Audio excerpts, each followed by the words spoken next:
আমার আল্লাহ তোমার জন্য হিদায়াতের দরজা খুলে দিতে পারে।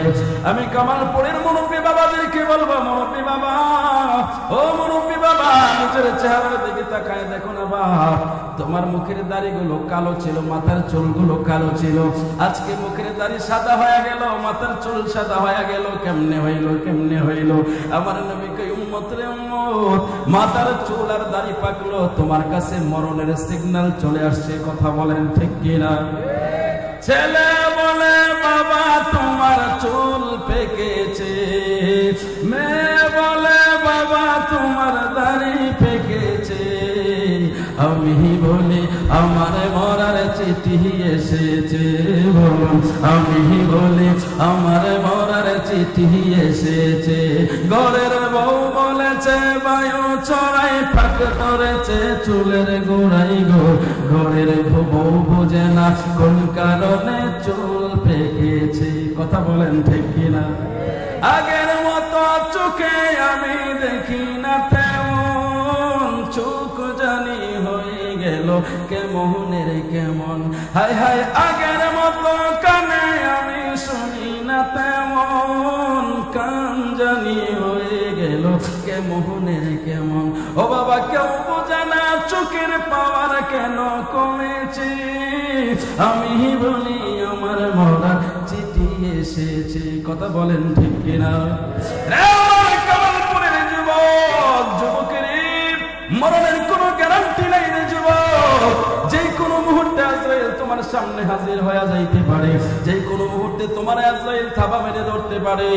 এর যুবক যদি আজরাইলের হাতে ধরা পড়ে যাও, না থাকবে তোমার ফেসবুক, না থাকবে তোমার বন্ধু বান্ধব, কেউ তোমার সঙ্গে থাকবে না, থাকবে না, একা একা তোমার কবরে রেখে দিবে রে যুবক।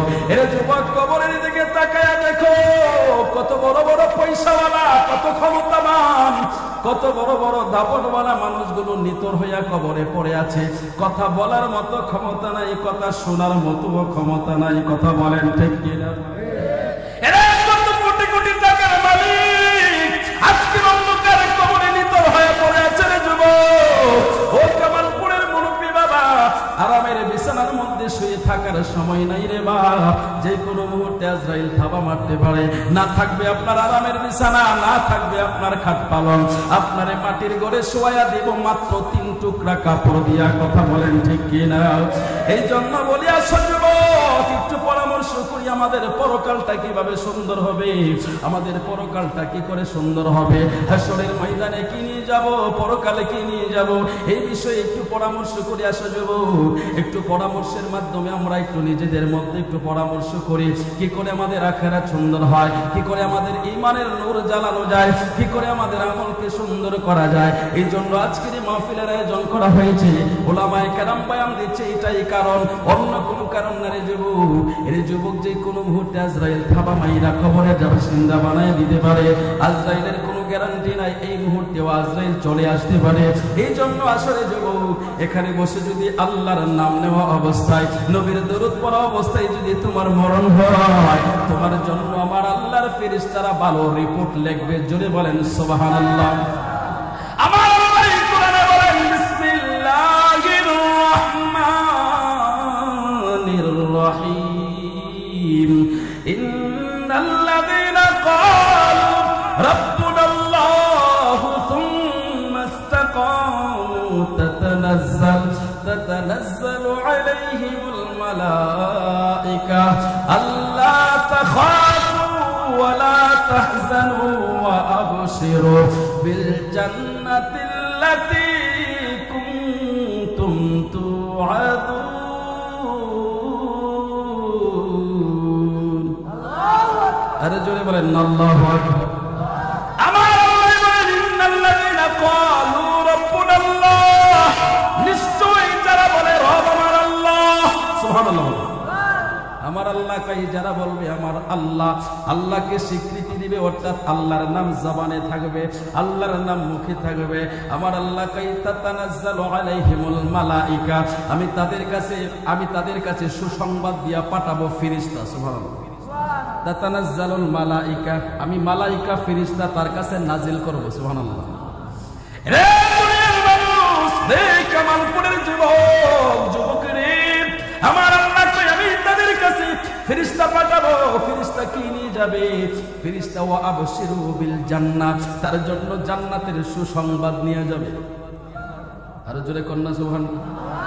এরপরে আল্লাহ কয় আল্লাহ তাখাফু ওয়া লা তাহজানু, এবং তারা ভয় পাবে না, চিন্তাও করবে না। একটু জোরে আওয়াজ করে কি বলা যাবে নি আল্লাহু আকবার। এরে কামালপুরের মুসলমান, মুসলমানের ওই জীবন যদি গঠন করতে চাও, আজকের এই মাহফিলটা হচ্ছে সেই জীবন গঠন করার জন্য পরামর্শ। আজকের মাহফিল থেকে তুমি ডিরেকশন নিতে পারবা, তোমার লাইফস্টাইল কেমন করবা। তোমার লাইফস্টাইল কি তুমি মেসি আর নেইমারের মতো করবা নাকি তোমার লাইফস্টাইল আবু বকর সিদ্দিক ওমরের মতো করবা? যদি আবু বকর সিদ্দিক ওমরের মতো করতে পারো, দুনিয়াতে তুমি জান্নাতের সুসংবাদ পাইবা। আর যদি নেইমারের মতো তোমার চরিত্র গঠন করো, তোমার লাইফস্টাইল তৈরি করো, তাহলে তুমি দুনিয়া থেকে জাহান্নামের শাস্তি দেখতে পাইবা। এই জন্য আল্লাহ তাই মৃত্যুর সময় তাদের কাছে ফেরেশতা নাজিল হবে, ফেরেশতা এসে তাদেরকে সুসংবাদ দিবে, জান্নাতের সুসংবাদ। এর যুবক যুবকরে দুনিয়ায় থাকার জায়গা না রে যুবক। এর যুবক, এই দুনিয়ার মধ্যে তুমি আমি বেশি দিন থাকতে পারবো না। ক্ষণিকের জীবন নিয়ে আসছে, যে কোনো মুহূর্তে আজরাইল থাবা মারতে পারে। কথা বলেন ঠিক কিনা? মনরে হঠাৎ আজরাইল এসে ফাঁসি দিবে তোমার গলে, শেষ করিবে অসাদের জীবন। কইরে বলা মন, ওরে দম থাকিতে, দম থাকিতে আল্লাহ নবীর নাম কর স্মরণ। কইরে বলা মন, একদিন ভাবলে না তোর হইব রে মরণ। কথা বলেন ঠিক কিনা? এই মরণ আসবে কি আসবে না? এই মরণের সম্মুখীন সবাই হইতে হবে। কেউ আল্লাহকে মানক আর না মানক, কেউ পরকাল বিশ্বাস করুক আর না করুক, এই কথা সত্য অনিবার্য, তার কাছে মৃত্যু আসবে। কথা বলেন ঠিক কিনা? আল্লাহ কয় আইনামা তাকুনু ইউদরিকুমুল মাউতু ওয়ালাউ কুনতুম ফি বুরুজিম মুশাইয়াদা। একটু আওয়াজ করে কি বলা যাবে নি আল্লাহু আকবার?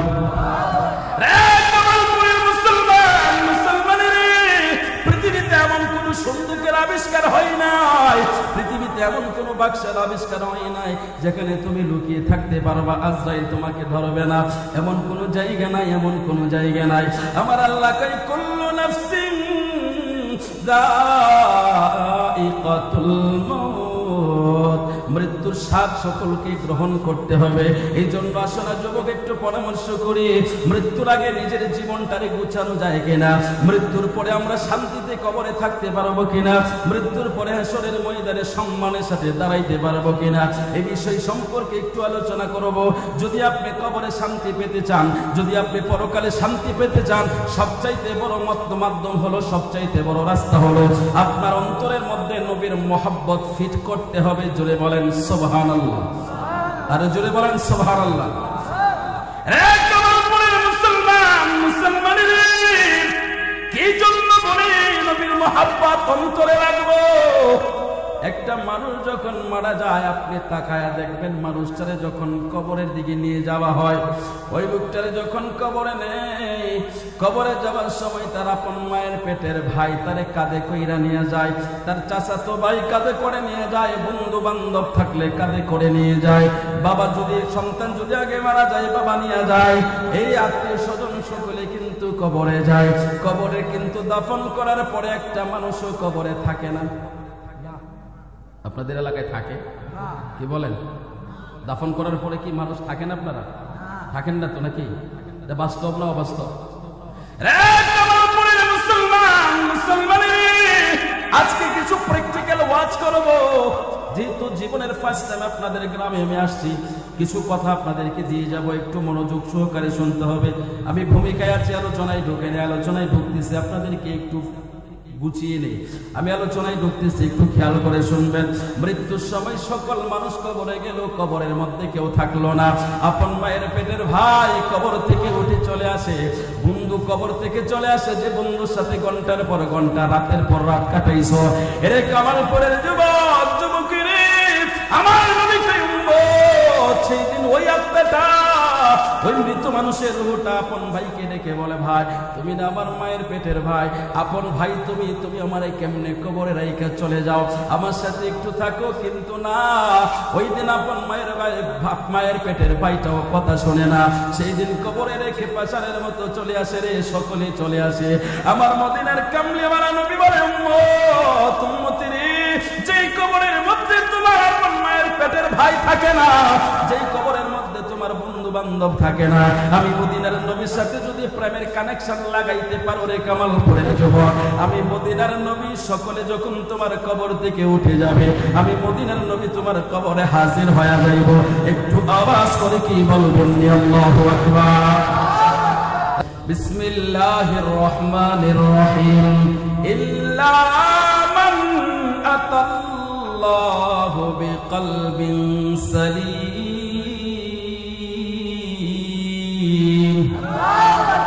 আমার আল্লাহ কই রে দুনিয়ার মানুষ, আমি আল্লাহর কাছে আসার আগে কলবে সালিম নিয়ে ফিরে এসো।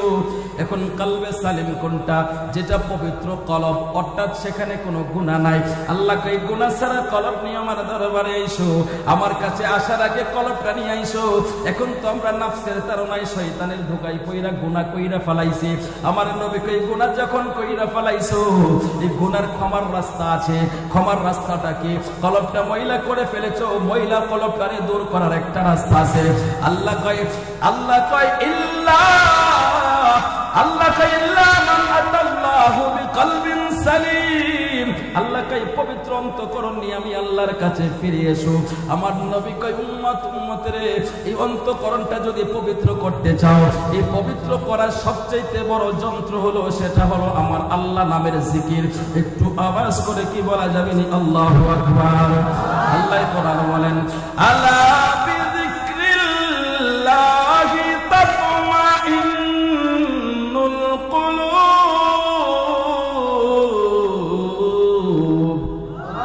আর জোরে বলেন আল্লাহু আকবার।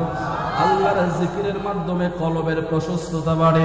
আমার আল্লাহ কাইফাযকুরুনি আযকুরকুম ওয়াশকুরুলি ওয়ালা তাকফুরুন। আমার আল্লাহ কই যে বান্দা আমি আল্লাহরে স্মরণ করে, আমি আল্লাহর জিকির করে, আমি আল্লাহ সেই বান্দারে স্মরণ করি। এখন আমরা আল্লাহ আল্লাহ বলে আল্লাহরে স্মরণ করি। আল্লাহ কই আমি বান্দা বান্দা বলে স্মরণ করি না। বান্দা যখন আল্লাহ আল্লাহ বলে স্মরণ করো, আমি আল্লাহ তোমার জীবনের গুনাহ মাফ কইরা দিয়া তোমারে স্মরণ করি, তোমার জন্য নিয়ামতের দরজা খুলে দিয়া স্মরণ করি। কামালপুরের মুসলমানের রে মুসলমান, তুমি আমি একদিন কবরে যাব। ওই কবরের ভিতরে কেউ তোমার সাথে হবে না, ওই কবরের মধ্যে কেউ তোমার সাহায্যকারী হবে না। যিনি সাহায্যকারী হবে রে, তিনি তোমার মদিনার নবী। এই জন্য নবী ছিল। নবী যদি চিনতে পারো, তোমার দুনিয়ার জীবন সুন্দর হয়ে যাবে, পরকালের জীবন সুন্দর হয়ে যাবে। এরে কামালপুরের মুসলমানের এমন একজন নবী তোমারে আমারে আল্লাহ দিল, যে নবীটা হলো উম্মতের জন্য সবচাইতে বড় দয়ালু। আমার আল্লাহ কইলা কদ জাকুম রাসূলুম মিন আনফুসিকুম আজিজুন আলাইহি মা আনিতুম হারিসুন আলাইকুম বিল মুমিনিনা রাউফুর রহিম।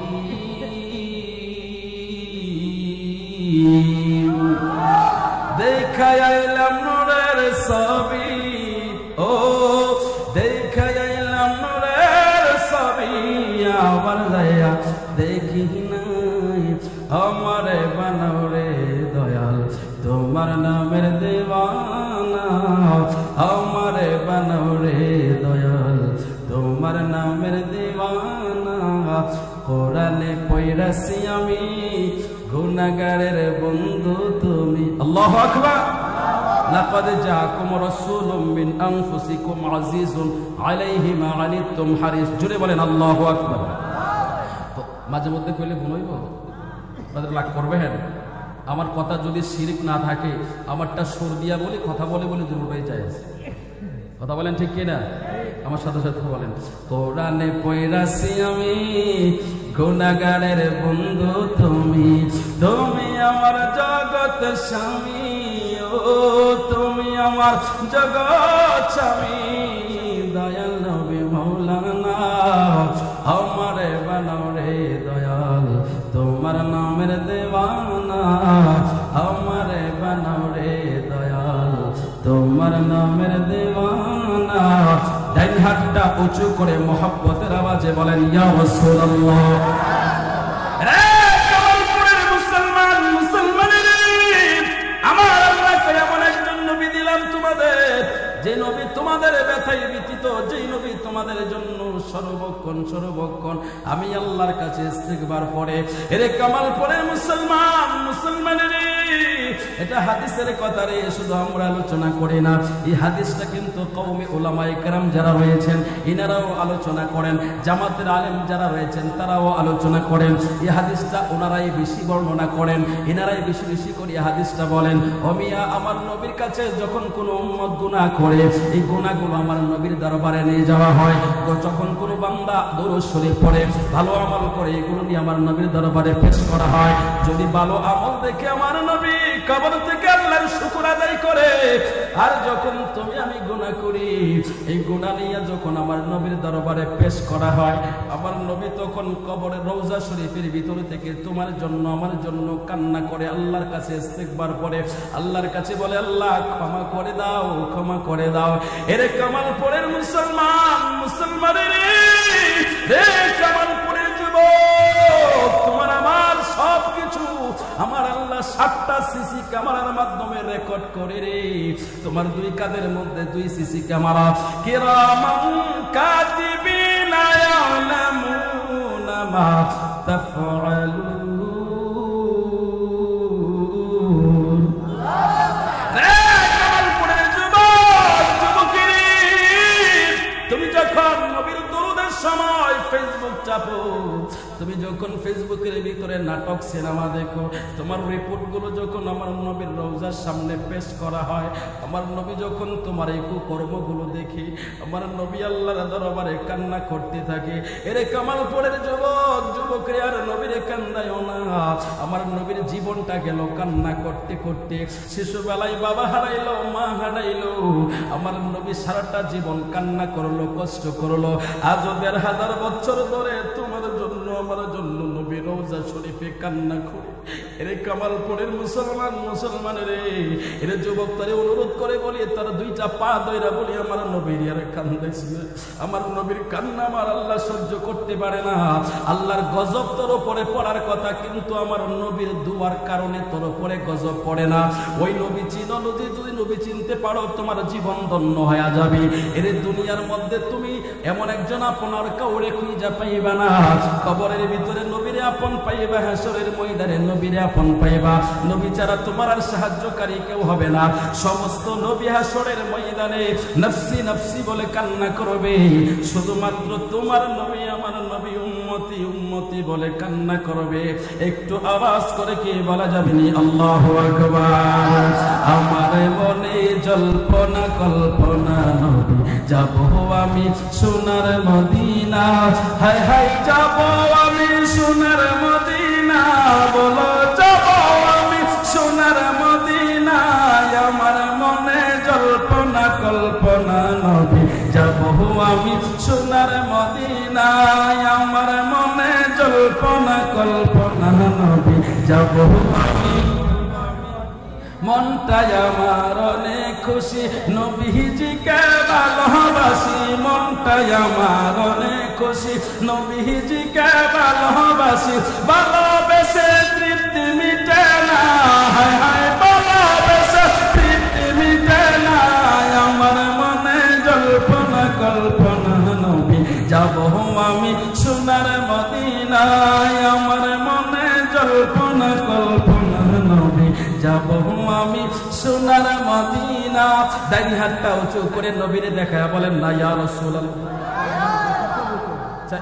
কেন চাইবা বই তো ওরা আগে আসে না, এখানে মারো আগে আসছে না কেন? ওরা বলছে, মনে করছে যে বক্তা ভালো না, ঠিক না? ওরা আইসে খাড়ায় থাকে, কি বলে হ্যাঁ আইসে কেড়ে পড়ে। এখানে নবীর আলোচনা হবে, আপনার পরে আসবেন কেন? বক্তার কণ্ঠ শুনে আসবেন কেন?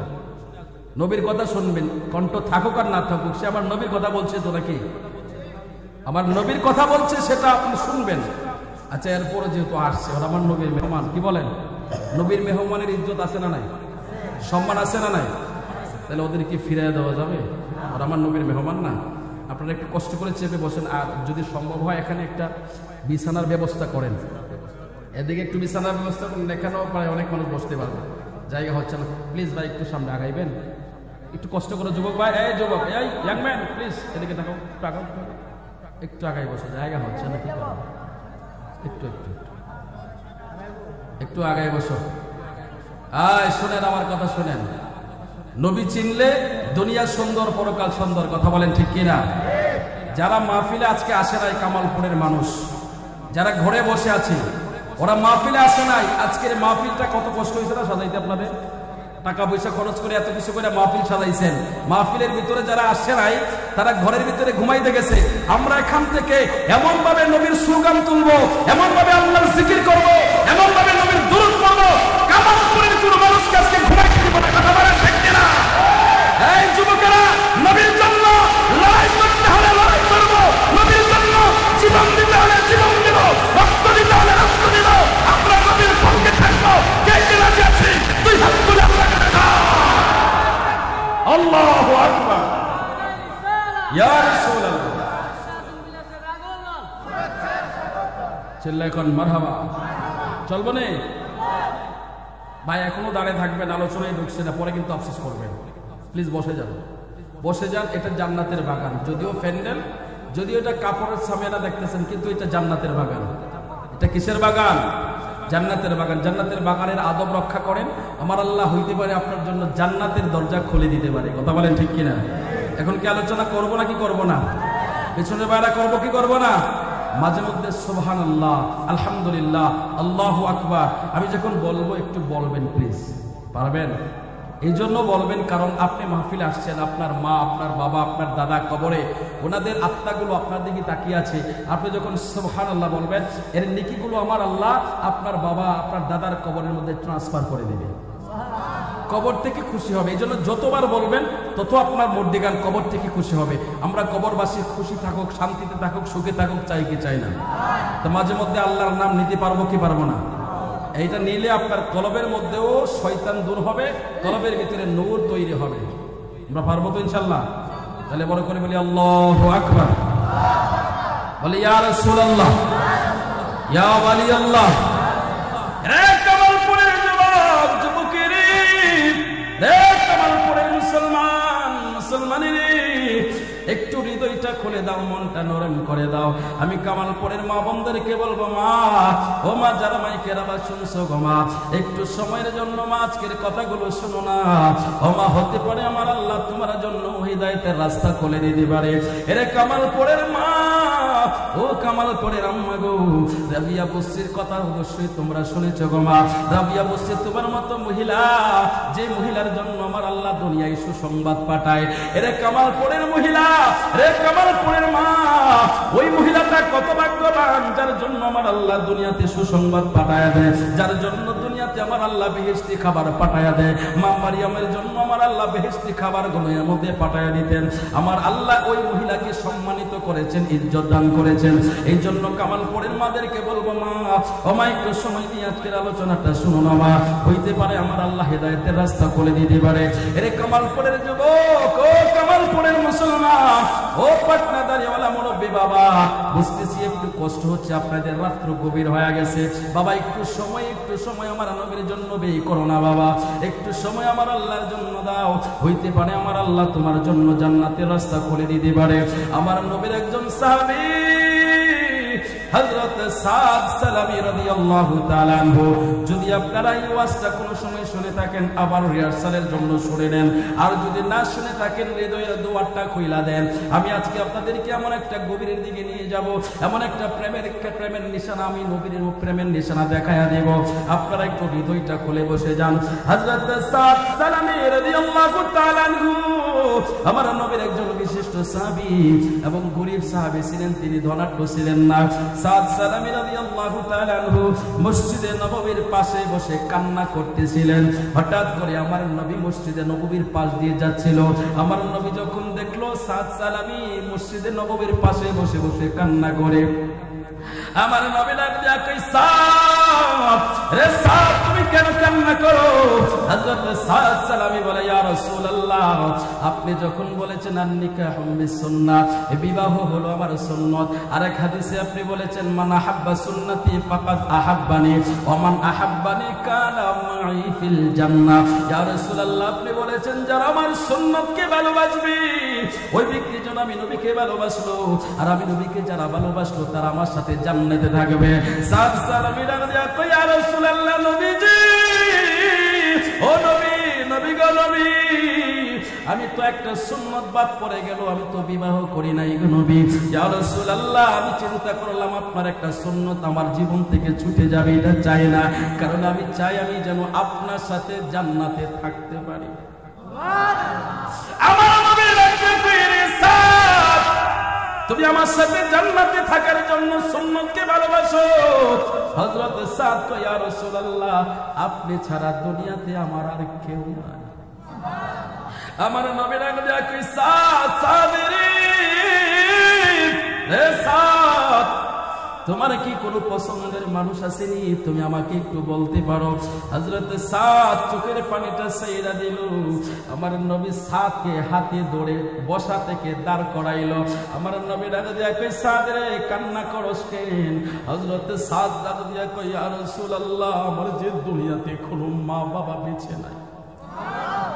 ও গো আল্লাহর নবী, ও রহমতের নবী, আমার যদি দুনিয়ায় বাবা বেঁচে থাকতো, আমার বাবা আমার জন্য চিন্তা করতো, বিবাহ দেওয়ার চিন্তা করতো। নবী গো দুনিয়াতে আমার বাবা নাই, আমার বাবা থাকলে আমার জন্য চিন্তা করতো, কে করবে? কথাটা বলতে দেরি হইল, আমার নবী সাথে সাথে সাদকে জড়ায়া ধরল। আমার নবী বুকের সাথে জড়ায়া ডাল দিয়া কই সাদ রে বাবার কথা আমারে মনে করাইয়া দিস রে সাদ তোর দুনিয়ায় বাবা নাই, আমি নবীরও দুনিয়ায় বাবা নাই, আমি জন্মের আগে বাবা হারাইছি রে সাদ, এই বাবার আদর কেমন পাই নাই, তুই আমার বাবার কথা মনে করাইয়া দিস। রে কামালপুরের মুসলমান, মুসলমানের আমার নবী দুনিয়ায় আসার আগে কেন বাবা হারাইলো?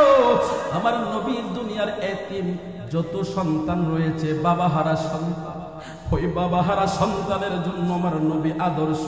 আমার নবী বুঝাইয়া দিল যারা দুনিয়ায় বাবা হারাইছো তোমরা জেনে রেখো আমি তোমাদের নবী দুনিয়াতে আসার আগে বাবা হারাইছি। জোরে বলেন আল্লাহু আকবার। ও আমি করি নাই, করিতে পারি নাই পিতা মাতার খেদমত, করিও আমার উম্মত, করিও আমার উম্মত। বাবার মুখেতে মায়ের মুখেতে যে তুলে দিবে গো খানা তাতে খুশি রাব্বানা। সেবিও পিতাকে, সেবিও মাতাকে, সেবিও আমার উম্মত, করিও আমার উম্মত। বলেন ওই আমি করি নাই, নাই ওই আমি করি নাই, করিতে পারি নাই পিতা মাতার খেদমত, করিও আমার উম্মত, করিও আমার উম্মত। দুইটা হাত তুলে নবীর মোহাব্বতে বলেন না ইয়া রাসূলুল্লাহ। আমার নবী রাখতে কই সাদের রে সাদ বাবার কথা মনে কইরা দিও না রে সাদ। এরে সাদ আমি কিন্তু ছোটবেলায় বাবা হারাইছি। আমার নবী রহমতের নবী মাঠের মধ্যে খেলারত অবস্থায় বিকেল বেলায় সকল শিশুদের বাবা এসে সন্তানকে কুলে কুলে করে নিয়ে যাচ্ছে। আমার নবী এতিমের মতো, আমার নবী অসহায়ের মতো তাকায়া রইছে। সবার বাবা এসে কুলে কইরা নিয়ে গেল, কিন্তু আমার তো বাবা নাই। যদি বাবা বেঁচে থাকতো আমারও তো কুলে কইরা নিত। আমার নবী নাম দিয়া কই সাদ সাদরে রে সাদ আমি বাবা হারা যন্ত্রণা বলতে পারি নাই রে সাদ। আমি বাবা হারা যন্ত্রণা নিয়ে বাবার কবর জিয়ারতে গেলাম। ওই জায়গার মধ্যে যাইয়া কিন্তু আমি মা হারাইছি। সাদরে বাবার কথা মনে কইরা দিও না, মার কথা মনে কইরা দিও না। আমি নবী বাবা হারা যন্ত্রণা বুঝি, মা হারা যন্ত্রণা বুঝি। এরে কামালপুরের যুবক যুবকেরে, তোমার ঘরে বাবা আছে তুমি বুঝবা না। যে লোকের বাবা দুনিয়া এনেছে নাই, তার কথা তুমি তার দিকে তাকায় দেখো। ওই লোকে জানে বাবা যে কত বড় সম্পদ ছিল রে। এরে বাবার মতো এত বড় আশ্রয় পৃথিবীর জমিনে আর হইতে পারে না। আর জুড়ে বলেন না আল্লাহু আকবার।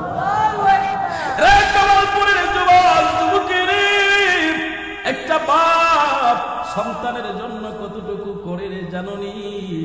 তুমি যেদিন বাবা হইবা সেই দিন বুঝবা।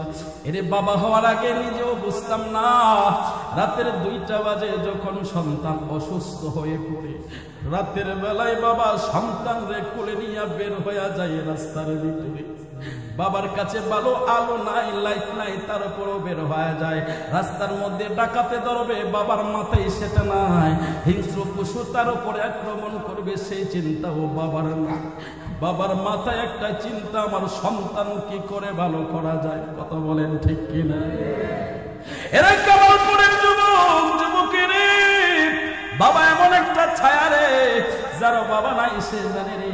এরে আমার কামালপুরের মা বোনেরা, বাবা হারাইছে যে ওই মহিলা জানে বাবা হারা যে কত যন্ত্রণা। বাপের কথা মনে হইলে এরে রাস্তাঘাটে কত মানুষ দেখি, হাজার হাজার মানুষ নিয়ে প্রতিদিন কথা বলি, কত মানুষের চেহারার দিকে তাকাইলাম, নিজের বাবার মতো একটা মানুষও দেখি নাই। কথা বলেন ঠিক কিনা? সাধনা সাধনা করো যত সাধনা, বড় সাধনা তোমার ঘরের বাবা মা। বলো সাধনা সাধনা করো যত সাধনা, বড় সাধনা তোমার ঘরের বাবা মা। ওরে মা বাবার মনে দুঃখ দিলে রে, ওরে তোমার কোনো সাধনা হবে না রে, হবে না। সাধনা সাধনা করো যত সাধনা, বড় সাধনা তোমার ঘরের বাবা মা। কথা বলেন ঠিক কিনা? রে কামালপুরের মেয়ে লোকেরা, ও মা মেয়ে লোকেরা শোনো না মা। একটা মেয়ের যখন বিবাহ হয়ে যায়, এক্সাম্পল স্বরূপ এই কথাটা বলি একটু ভালো করে শুনো। একটা মেয়ের যখন বিবাহ ঠিক হয়ে যায়, বিবাহের দিন আপনি নজর করে দেখবেন, বিবাহের দিন আত্মীয় স্বজনেরা বাড়িটা মুখে লুকারণ্য হয়ে যায়। কত মানুষ ঘরের ভিতরে বাড়ির ভিতরে খানা পিনা করে। এরে বিবাহের দিন আনন্দ ফুর্তি নিয়ে সবাই মেতে ওঠে। কিন্তু একটা বাবার দিকে তাকায় দেখবেন আপনি নজর করে। আমি যখন থেকে এই ব্যাখ্যাটা পড়েছি, তখন থেকে আমি নজর করা শুরু করে দিয়েছি। আজ পর্যন্ত আমার চোখে এমন একটা বাবা পড়ে নাই। এর একটা বাবা যখন মেয়েটাকে বিবাহের দিন সবাই আনন্দ ফুর্তি করে, কিন্তু বাবার দিকে তাকায় দেখবেন বাবা খালি লুকোচুপি করে মেয়েটার সামনে পড়তে চায় না।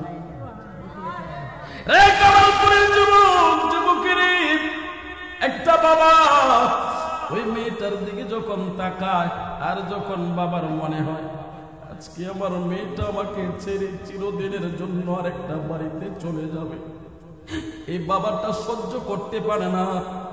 ওই বাবা সহ্য করতে পারে না, এই জন্য বাবা খালি লুকোচুপি করে, বাবা সামনে যায় না, মেয়েটার সামনে পড়তে চায় না। এরে কামালপুরের মহিলারা, ও মা মেয়ে লোকেরা, ও আমার কামালপুরের বোনেরা অনুরোধ করে বলে রে বোন, ওই বাবারে কষ্ট দিয়া তবে আর একটা ছেলের হাত ধরে বেগে যায়ও না। তুমি জানো না একটা মেয়েকে লালন পালন করতে একটা বাবা কতটা কষ্ট করে, একটা বাবা যে কতটা কষ্ট করে একটা সন্তানের জন্য। বাবার ঘাম জড়ানো পয়সা, রে যুবক যুবতী, তোমার বাবার ঘাম জড়ানো পয়সা তুমি উড়াইতেছো, তুমি বুঝতেছো না কতটা কষ্ট করে বাবা রোজগার করে। এরপরেও তোমার জন্য বাবার পকেটটা উন্মুক্ত করে দেখ, কারণ তুমি বাবার আদরের দল। কথা বলেন ঠিক? রে কামালপুরের যুবক যুবতী, তোমার বাবা বিদেশ থাকে, বিদেশ থেকে মাস শেষ হলে তুমি যত টাকা চাও তত টাকা পাঠায়, একটা বার খোঁজ নিলা না তোমার বাবা 8 ঘন্টা 10 ঘন্টা ডিউটি করে, আবার ওভার টাইম করে। কথা বলেন ঠিক কিনা? এরে কামালপুরের যুবক, সেই বাবার টাকায় মোটরসাইকেল কিনলা, সেই বাবার টাকায় তুমি মেয়ে নিয়ে ফুর্তি করতেছো, ঘুরতেছো, কিন্তু তুমি জানো না তোমার বাবা যে কতটা কষ্ট করে টাকা রোজগার করে। এরে কামালপুরের যুবক, যুবকেরে, একটা প্রবাসী বাবারে, আমার অনেক ইউরোপে বন্ধু বান্ধব আছে, আমার অনেক মহব্বতের লোক আছে ইউরোপে, মাঝে মধ্যে ফোন দেয় আমার সাথে, মাঝে মধ্যে কথা বলে, যখন আমার মাহফিল থাকে না ওরা ফোন দেয়, আমি দেখি তাদের সাথে যখন কথা বলি। এর একটা প্রবাসী বাবা সারাদিন ডিউটি করে, মালিকের ডিউটি করে, কিন্তু রাতের বেলায় যখন বাসায় আসে, খাবারের সময় যখন বাবার হয়, ওই খাবারটাও নিজে প্রবাসী বাবা রান্না করে খাইতে হয়। রে কামালপুরের যুবক, যুবকরে, 8 ঘন্টা 10 ঘন্টা প্রবাসী বাবা ডিউটি করেছি, ওই নিজের হাতে রান্না করে খাবারটা যখন খেতে যায়, এমন সময় সন্তানের কথা মনে হয়ে যায়। বাবার মুখে আর খাবার দেয় না, বাবা খাবারে থাইকাই ফোন দেয়, ফোন দিয়া খবর নেয় তোমরা কেমন আছো, আমার ছেলে খাইছে। রে প্রবাসীর সন্তান, তুমি বাবার টাকায় হুন্ডা চালাও, তুমি বাবার টাকায় খরচ করো, ওরা ধরা খরচ করো, তুমি জানলা না তোমার বাবা কতটা কষ্ট করে রোজগার করে। এর একটা প্রবাসী, ওই প্রবাসী বাবাটা সারাদিন কাজ কাম করে, রাতের বেলায় যখন শুইতে যায়, ওই বাবা জানে বাবার বালির জানে চোখ থেকে কতগুলো পানি ঝরে। এরে বাবার দিনের বেলায় ডিউটিতে সময় কাটে রে, রাতের বেলায় যখন সন্তানের কথা মনে হয় যা, ওই বাবার চোখ দিয়ে পানি দিয়া ওই বালিশটা ভিজে। কিন্তু এরপরেও বাবা বিদেশ কেন করে? তোর সুখের জন্য। তুই কিভাবে এস্টাবলিশড হবে, কিভাবে তোর ভবিষ্যৎ সুন্দর হবে, ওই বাবা তোর চিন্তা করলো। আর তুই আজকে চাকরি পাইয়া বড়লোক হইয়া পয়সাওয়ালা হইয়া বাবারে বাঙ্গা গড়ে রাইকা তুই 5 তলা ফ্ল্যাটের মধ্যে থাকো, তুমি বাবার খবর নিতে মনে চায় না, মায়ের খবর নিতে মনে চায় না। আমার নবী কয়, উম্মত উম্মতি রে, যে ব্যক্তি মা বাবার মুখে খাবার দিল না, তার জন্য আমার আল্লাহ রিজিকের রাস্তা বন্ধ করে দিবে, আমার আল্লাহ তার জন্য রিজিকের রাস্তা বন্ধ করে দিবে। ও যুবক, যুবকের এক্সাম্পল স্বরূপ অল্প সময়ের ভিতরে একটা কথা বলে দেই। আমার আল্লাহ মায়ের পেটের ভিতরে যখন সন্তান রাখে, সন্তান রাখার সাথে সাথে আমার আল্লাহ মায়ের মাসিক ওষুধটাকে বন্ধ করে দিয়া, মায়ের নাভি থেকে সন্তানের নাভির কানেকশন লাগায়া, আমার আল্লাহ মায়ের সাথে সন্তানের কানেকশন দিয়া খাবারের ব্যবস্থা করে দেয়। একটু আওয়াজ করে কি বলবেন নি আল্লাহু আকবার? সাগরে ডুব দিয়া লাগবে কই আল্লাহ, বড় করে বলেন আল্লাহ আল্লাহ। আপনি এভাবে কেন খাবারের ব্যবস্থা করলেন? অন্য পদ্ধতিতেও করতে পারতেন। আমার আল্লাহ জবাব দেয়, হাসান বিল্লাহ, ও হাসান বিল্লাহ রে, আমি আল্লাহ এই জন্য করলাম, এই জন্য সিস্টেমটা করলাম, তুমি দুনিয়াতে যাইয়া গবেষণা করে বুঝতে পারবা। আমি আল্লাহ এমন ভাবে সিস্টেম করে তোরে তৈরি করলাম, যখন তুই খানা পিনা কিছুই করতে পারতি না, তখন আমি আল্লাহ তার মায়ের নাভির সাথে তোর নাভির কানেকশন লাগায়া আমি এমন ভাবে সেটিং করে দিয়েছি, তোর মা খাইলে তুই খাইতে পারবি, অর্থাৎ মা যদি তোরে খাওয়ায় তাইলে তুই খাইতে পারবি। কিন্তু দুনিয়ায় বড় আফসোস, আফসোস, দুনিয়ায় এসে তুমি খাও, তোমার মায়ে খাইতে পায় না। তুমি 5 তলা ফ্ল্যাটে থাকো, তোমার মা বাঙ্গা গড়ে থাকে। তুমি রোস্ট পোলাও খাও, তোমার মায়ের কপালে পান্তা ভাত জোটে না। আমার আল্লাহ কই, একদিন 2 দিন না, তোর মা তোরে পেটের ভিতরে 10 মাস 10 দিন কষ্ট করেছে। এরে তুই যখন খাবার পেটের ভিতরে, মায়ের পেটের ভিতরে খাইতি, ওই মা তখন শুকিয়ে যাইত, মা ভালো খাইলেও খাইতে পারতো না। তুই মায়ের পেটের ভিতরে থাকা অবস্থায়, মায়ের পেটের ভিতরে থাকা অবস্থায় কোনো ভালো মন্দ মা খাইতে পারতো না। তুই খাইলে মা বমি করে দিত। মা কষ্ট করে করে তোরে পেটের ভিতরে লালন পালন করেছে। এই জন্য বলি তুই মায়ের সেবা কর। জুড়ে বলেন আল্লাহু আকবার। 10 মাস 10 দিন মায়ের গর্ভে দিল ঠাই, রক্ত মাংস খায়া মায়ের ববে এলাম ভাই, ভূমিষ্ঠ হইয়া আমি উঠিলাম কান্দিয়া, শান্ত করিল মায়ের বুকের দুধ দিয়া। ওরে মায়ের প্রসবের কালে, আরে বুক বাইসা যায় নয়ন জলে রে, ও মা সন্তানের লই লইয়া কোলে বলে প্রসব যন্ত্রণা, দুঃখের দরদি আমার জনম দুঃখী মা, গর্ভধারণী মা জনকিনী মা, দুঃখের দরদি আমার জনম দুঃখী মা। কথা বলেন ঠিক কিনা? হাতে পায়ে তেল মাইখা মাই দিল শক্ত করে, প্রস্রাব পায়খানায় আমি মায়ের খুলে খুবই, তবু না মারা গো হইল লগুয়ে মতে, আমারে সুখ নাই রাখি আমায় থাকে বিজাতে। আরে অসুখ হলে দেখি চায়া আমার মাই রইছে বিছানায় পইরা রে, ও গো আল্লাহ তুমি আমায় লাইয়া যাও গো সন্তানের নিও না, দুঃখের দরদি আমার জনম দুঃখী মা, গর্ভধারণী মা জনম দুঃখিনী মা, দুঃখের দরদি আমার জনম দুঃখী মা। কথা বলেন ঠিক কিনা? কমলপুরের মুসলমান মুসলমানের আমার নবী ডাক দিয়ে কইরে সাফ, মায়ের কথা মনে কইরো না, বাবার কথা মনে কইরো না। নবী মা বাবার কথা মনে হইলে সহ্য করতে পারি না। দুনিয়ায় আসার আগে বাবা হারাইছি, বাবার কবর জিয়ারত করতে যাই আম্মা হারাইছি। সাদরে তুই আমারে মায়ের কথা মনে কইরা দিস না, তুই আমারে বাবার কথা মনে কইরা দিস না।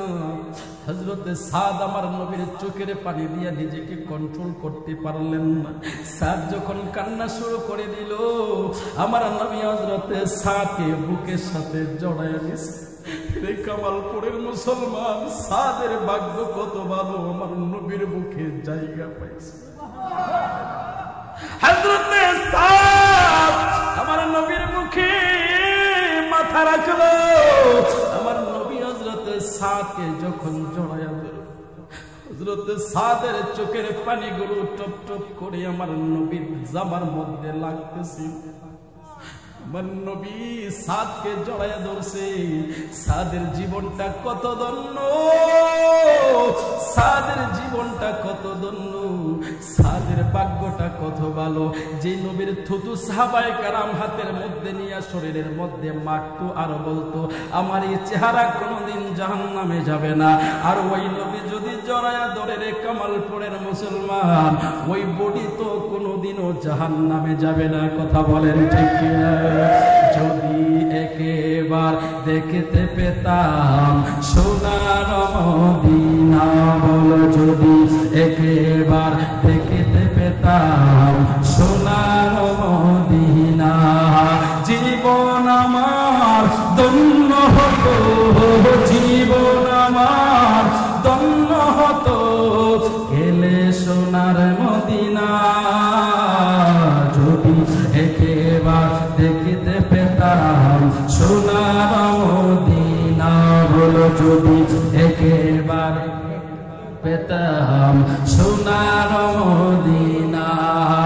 আরব সাগর পাড়ি দিব, নূর নবীজির রওজা দেখতে যাব, আশা পূরণ করো তুমি, আশা পূরণ করো তুমি, ও গো রব্বানা। যদি একেবার দেখতে পেতাম সোনার মদিনা, যদি একেবার সোনার মদিনা। ডান হাতটা উঁচু করে নবীর মহব্বতে বলা যাবে না ইয়া রাসূলুল্লাহ।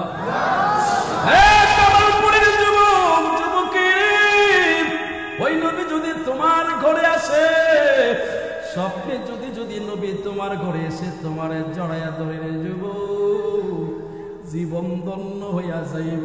এরে কামালপুরের মুসলমান মুসলমানের নবীর ভালোবাসায়, নবীর মহব্বতে যাদের চোখের কোনা ভিজে গেছে, নবীর মহব্বতে যাদের অন্তরের চোখে পানি এসেছে, চোখের কোনায় পানি এসেছে, মনে করো না পানিটা বৃথা যাবে না। এটা ভালোবাসার পানি, এটা মহব্বতের পানি, এটা ভালোবাসার পানি রে কামালপুরের মুসলমান। হতে পারে আমার আল্লাহ এই মোহাব্বত এই ভালোবাসার পানির উসিলায় তোমারে আল্লাহ নাজাত করে দিতে পারে। কথা বলেন ঠিক কি না? আমার নবী নাম দেয়া কই সাদ সাদরি রে সাদ, কান্না বন্ধ করে দাও। হযরতে সাদ কই ইয়া রাসূলুল্লাহ, এখন তো আমার দুঃখের কান্না না, এখন হলো আমার আনন্দের কান্না। আরো জোরে কন্যা সুবহানাল্লাহ।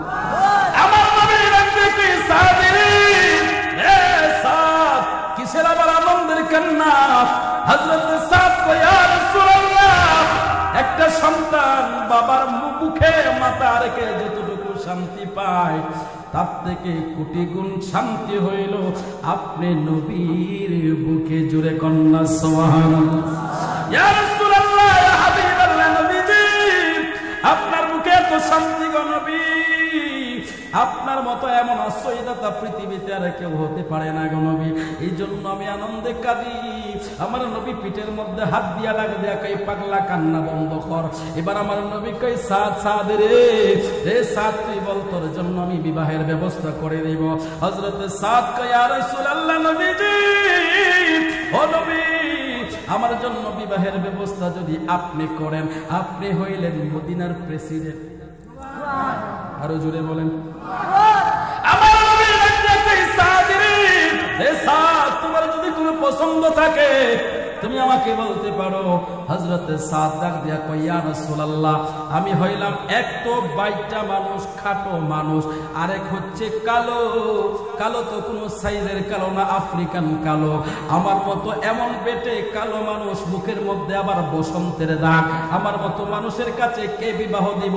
ইয়া রাসূলুল্লাহ, আমি কিন্তু গোপনে গোপনে 8 মাস ধরে মেয়ে খুঁজতেছি বিবাহ করার জন্য। কেউ আমারে পাত্তা দিল না, কেউ আমারে পছন্দ করলো না, আমি কারে বিবাহ করব? ইয়া রাসূলুল্লাহ, ইয়া হাবিবাল্লাহ, নবীজি এই জন্য আমি বসে বসে কান্না করতেছি। 8 মাস ধরে বিবাহ করতে পারি না। কে আমাকে বিবাহ দিবে? কারণ আমার কাছে দিবে। এক তো আমি গরিব, দ্বিতীয় হইল বাইটা, দ্বিতীয়ের পর হইল মুখের মধ্যে বসন্তের দাগ, এরপরে কালো, ঠোঁটের সাইজও ভালো না। ইয়া রাসূলুল্লাহ, আমার কাছে কে বিবাহ দিবে? আমার নবী ডাক দিয়া কয় তোমার কি কোনো পছন্দ নাই? আমার নবী যখন বলল পছন্দের কথা, হযরত সাদ কই ইয়া রাসূলুল্লাহ, আমার পছন্দ নাই কোনো, আমারে কোনো মেয়ে পছন্দ করলেই হইল। আমার নবী ডাক দিয়া কই সাদরি হে সাদ, তোর বিবাহের দায়িত্ব নিয়েছে রহমতের নবী। সাদ, তোর পছন্দ না থাকলে, এবার আমি নবী বলি, তোর পছন্দ না থাকলে আমি একটা মেয়ে পছন্দ করেছি। আমার নবী কই সাদরে একটা মেয়ে পছন্দ করেছি। হযরত সাদ ডাক দেয়া কই ইয়া রাসূলুল্লাহ, কার মেয়ে? আমার নবী ডাক দেয়া কই আমরের মেয়ে। হুজুর কোন মেয়েটা? বলে যে মেয়েটা হলো হুরে মদিনা। আরো জোরে। হযরত সাদ ডাক দেয়া কই ইয়া রাসূলুল্লাহ, নবীজি ও নবী, সাদ আমার মতো সাদ খাটো মানুষ, বিটে মানুষ, আমার মতো গরিব মানুষ, আমার মতো অসুন্দর মানুষ, আপনি এমন একজন লোকের কথা বললেন যিনি মদিনার সবচাইতে বড় ধনাঢ্য ফ্যামিলির মানুষ। এনার হাই ফাই অবস্থা, উনি হলেন একজন শিল্পপতি, আর ওনার মেয়েটা এত সুন্দর, যার জন্য এই সুন্দরী মেয়ের নাম সবাই দিয়েছে হুরে মদিনা, অর্থাৎ মদিনার হুর। সুবহানাল্লাহ বলেন। আমার নবী ডাক দেয়া কই সাদ, আমি নবী যখন পছন্দ করেছি তো করব তো এমনটাই। আরো জোরে কন্যা সুবহানাল্লাহ। রে কামালপুরের মুসলমান, মুসলমানের এরা সেই নবী, আমার সেই নবী, নবী পছন্দ করলে অমনটাই করবে। রে কামালপুরের যুবক, নবীর জন্য চোখের পানি ফেলাইছো, আমার নবী তোমার জন্য জান্নাত বাছাই করলে এমনটাই করবে। আরো জোরে কন্যা সুবহানাল্লাহ।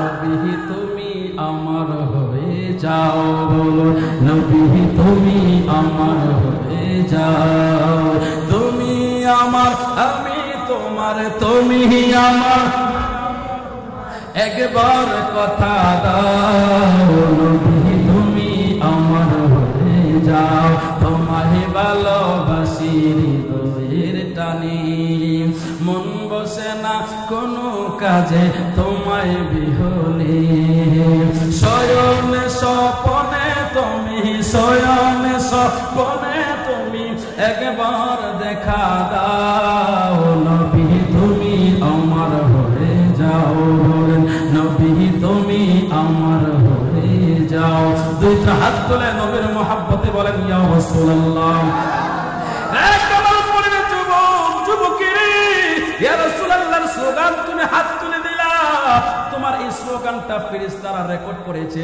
হাশরের ময়দানে হতে পারে ইয়া রাসূলুল্লাহর স্লোগানের কারণে নবীর মুহাম্মদুল্লাহ তুমি বললা এটাই তোমার জন্য নাজাতের ব্যবস্থা হয়ে যেতে পারে কারণ প্রত্যেকটা কথা আমার আল্লাহ রেকর্ড করে জোরে কোন আল্লাহু আকবার আসলে তো সামনে আগে বাড়ি ওই দিকে গেলে আলোচনা লম্বা হয়ে যাবে আমার নবী ডাকে দিয়ে কই সাদ রে আমি তোর জন্য একটা মেয়ে পছন্দ করলাম মেয়েটা হলো হুরে মদিনা এবার হযরত সাদ ডাকে দিয়ে কই ইয়া রাসূলুল্লাহ হুজুর আমি তো বললাম আমারে কোনো মেয়ে পছন্দ করে না হুরে মদিনা কি আমারে পছন্দ করব নাকি আমার নবী ডাকে দিয়ে কই সাদ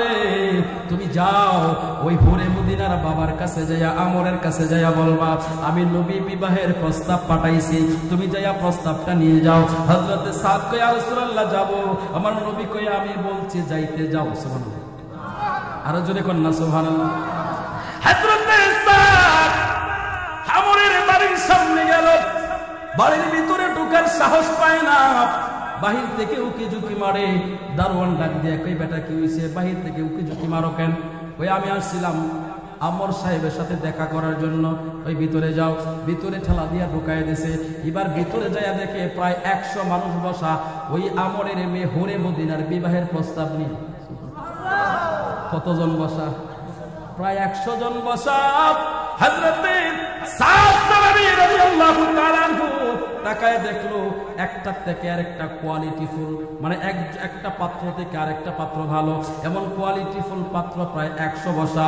ওই হুরে মদিনার বিবাহের প্রস্তাব নিয়ে সবাই উপস্থিত সেখানে অনেকের কোটি কোটি টাকার সম্পদের মালিক পর্যাপ্ত মহারানা দিবে কোটি টাকার মহারানা দিবে স্বর্ণ অলংকার দিবে এত কিছু নিয়ে তারা সেখানে হাজির আর সাদ সালামি এন্টি পকেট মানে কোনো টাকা পয়সা নাই কিচ্ছু নাই খালি পকেট নিয়ে হাজির এবার সবার দিকে তাকায়া সাদ আর বলার সাহস পায় নাই এবার ফিরে আসতেছে এবার আমর ডাক দেয়া কই ব্যাপার কি তুমি ঘরের ভিতরে ঢুকলা আবার বের হয়ে চলে যাচ্ছ কই যেটার জন্য আইছি সেটা বলার সাহস নাই জোরে কন্যা সুবহানাল্লাহ আমার ডাকতে কইরে সাদ কি হইছে তোমার কি বলতে আসছিলা ওই আমি বলতে আসি নাই সাহস হারাইছে কই আমি বলতে আসি না বলে কে বলতে আসছে কই নবী পাঠাইছে বলে আর জোরে কন্যা সুবহানাল্লাহ চিন্তা করতেছে যদি আমার কথা কই যদি ফিরে শুরু করে দেয় কারণ এক হইছে আমি বাইকটা মানুষ দ্বিতীয় হইছে কালো এরপরে মুখে বসন্তর দাগ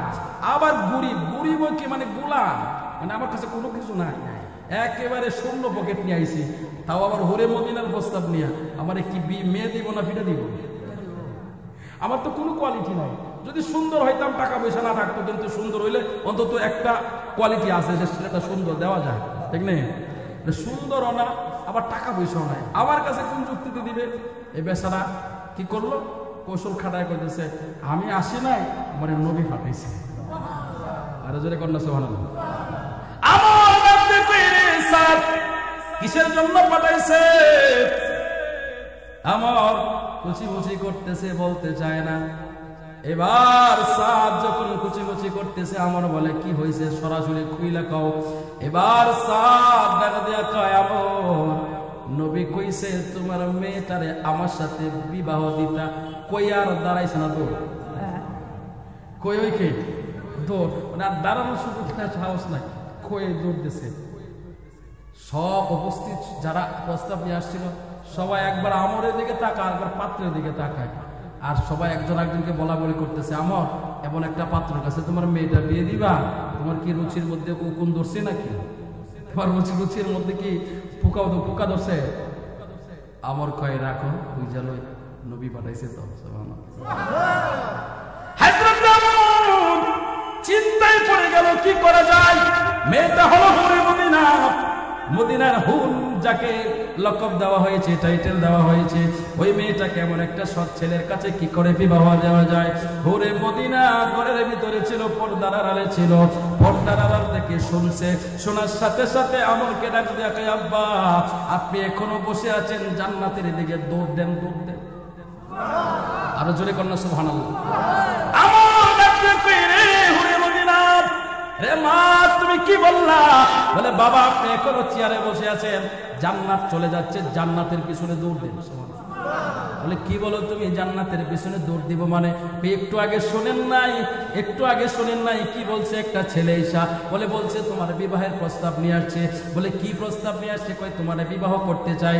বলে আমরের মেয়েটা ডাক দিয়া কয়, আব্বা আপনি যে ছেলেটা দৌড় দিছে তাড়াতাড়ি করে তারে আটকান। এবার আমর ডাক দিয়া কয়, মা তুমি ছেলেটার কোয়ালিটি জানোনি? বলে না কিসের কোয়ালিটি? কই ছেলেটা একেবারে গরিব, আর ছেলেটা কোনো সুন্দর না, খাটো, মুখের মধ্যে বসন্তের দাগ। এবার হুরে মদিনা ডাক দেয়া কই, বাবা আপনি বসন্তের দাগ দেখলেন, আপনি ছেলেটা গরিব দেখলেন, আপনি ছেলেটা অসহায় দেখলেন, কিন্তু নবী যে পাঠাইছে সেটা আপনি দেখলেন না। বাবা আমার কোটিপতি ছেলের কাছে বিবাহ দিতে পারবেন, কিন্তু এই প্রস্তাবটা নবী দেই নাই। যিনি প্রস্তাবটা পাঠাইছেন তিনি হইলেন দুজাহানের বাদশাহ, রহমতে আলম নবী নূরে মুজাসসাম। সাহাবীরা আতর বানায় ওই নবীজির গাম, সাহাবীরা আতর বানায় ওই নবীজির গাম। রহমতে আলম নবী নূরে মুজাসসাম, সাহাবীরা আতর বানায় ওই নবীজির গাম। সালামির মেয়ে ডাক দেয়া কয়, হুরে মদিনা ডাক দেয়া কয় আমরকে, বাবা আর দেরি কইরেন না, একটা দৌড় দিয়া তাড়াতাড়ি পাত্রে আটকান। আমর ডাক দেয়া কই, মা ছেলেটা কিন্তু গরিব, ছেলেটা কিন্তু পড়াশোনা নাই, কোয়ালিফিকেশন কোনো কিছুই নাই তার। মেয়েটা ডাক দেয়া কই, তার একটাই কোয়ালিফিকেশন, একটাই সার্টিফিকেট, তারে মদিনার নবী পাঠাইছে। আপনি আর কি কোয়ালিটি খুঁজেন? আর কোন কোয়ালিটির দরকার নাই, তাড়াতাড়ি দৌড় দেন। আমর যাই আমার নবীর সামনে মাথাটা নিচু করে দাঁড়ায় রইছে। আমার নবীকে, আমর রে কি হইছে, কি হইছে? প্রস্তাব নিয়ে গেছিলেন? হুজুর গেছি, কয়া দৌড় দিছি। আর জোরে কোন সুবহানাল্লাহ। আমার নবী ডাকে, আমর রে, এরে সাত তোমার জন্য খুশির সংবাদ আছে, তাড়াতাড়ি মিষ্টির আয়োজন করো। হুজুর কিসের খুশির সংবাদ? কই তুমি প্রস্তাব নিয়ে গেছো না? বলে হুজুর আমার আগে আরো 100 জন বয়ে রয়েছে। হুজুর আমার তো জীবনও পছন্দ করতো না, কারণ আমার কোনো কোয়ালিটি নাই, আমার কোনো দিক দিয়ে আমার পছন্দ করতো না। হুজুর আমি জানি আমারটা রিজেক্ট করে দিবে। আমার নবী কই, তুই জানাস রিজেক্ট করে দেবে, কিন্তু আমি নবী জানি সেটা। আরো জোরে কন্যা সুবহানাল্লাহ। তোর জন্য খুশির সংবাদ নিয়ে আসতে চাবো। হযরতে সাদ কই, না হুজুর খুশির সংবাদ না, মনে হয় ফিরেই তো হইতেছে। ওই সময় ফিরানোর সুযোগ পাইছে না তো, আমি দৌড়তেছি খোয়া, এখন আইলা মনে ফিরেই তো হইব। আমার নবী কই, না আমি যা জানি তুমি জানো না। সুবহানাল্লাহ। আরো জোরে বলেন সুবহানাল্লাহ। আমার নবীকে আমার আল্লাহ গায়েবের সমস্ত ধন ভান্ডার দিয়ে দিয়েছে। সুবহানাল্লাহ। আরো জোরে, গায়েবের সংবাদদাতা আমার নবী। সুবহানাল্লাহ। আর এখানে ওলামায়ে কেরাম আছে, নবী শব্দের অর্থই হলো অদৃশ্যের খবর দেওয়া বলা। কথা ঠিক নেই? নবী শব্দের অর্থ কি? অদৃশ্যের খবরদাতা। সুবহানাল্লাহ বলেন। আল্লাহ কয়, ওয়া আল্লামাকা মা লাম তাকুন তাআলাম। জোরে কোন সুবহানাল্লাহ। আরো জোরে বলেন সুবহানাল্লাহ। হে কমলপুরের মুসলমান, মুসলমানের আমার নবীকে কেউ যদি বলে গায়েবের খবর জানে না, সে কিন্তু লসে আছে, লাভে নাই। যদি বলে নবী গায়েবের খবর জানে, সে প্লাস পয়েন্টে আছে। যদি বলে কেউ গায়েবের খবর জানে না, সে মাইনাস পয়েন্টে আছে। আমি দলাদলি করব না, আপনাদের মাঝে ঝগড়া লাগাইব না, আমি আপনাদের মধ্যে ফিতনা তৈরি করার জন্য আসি নাই। আমি আপনাদের কিন্তু মেহমান, আমি কিন্তু আপনাদের মেহমান। এই যে শহীদ সাহেব আছে না, উনি কিন্তু আত্মীয়, বুঝছেন নি?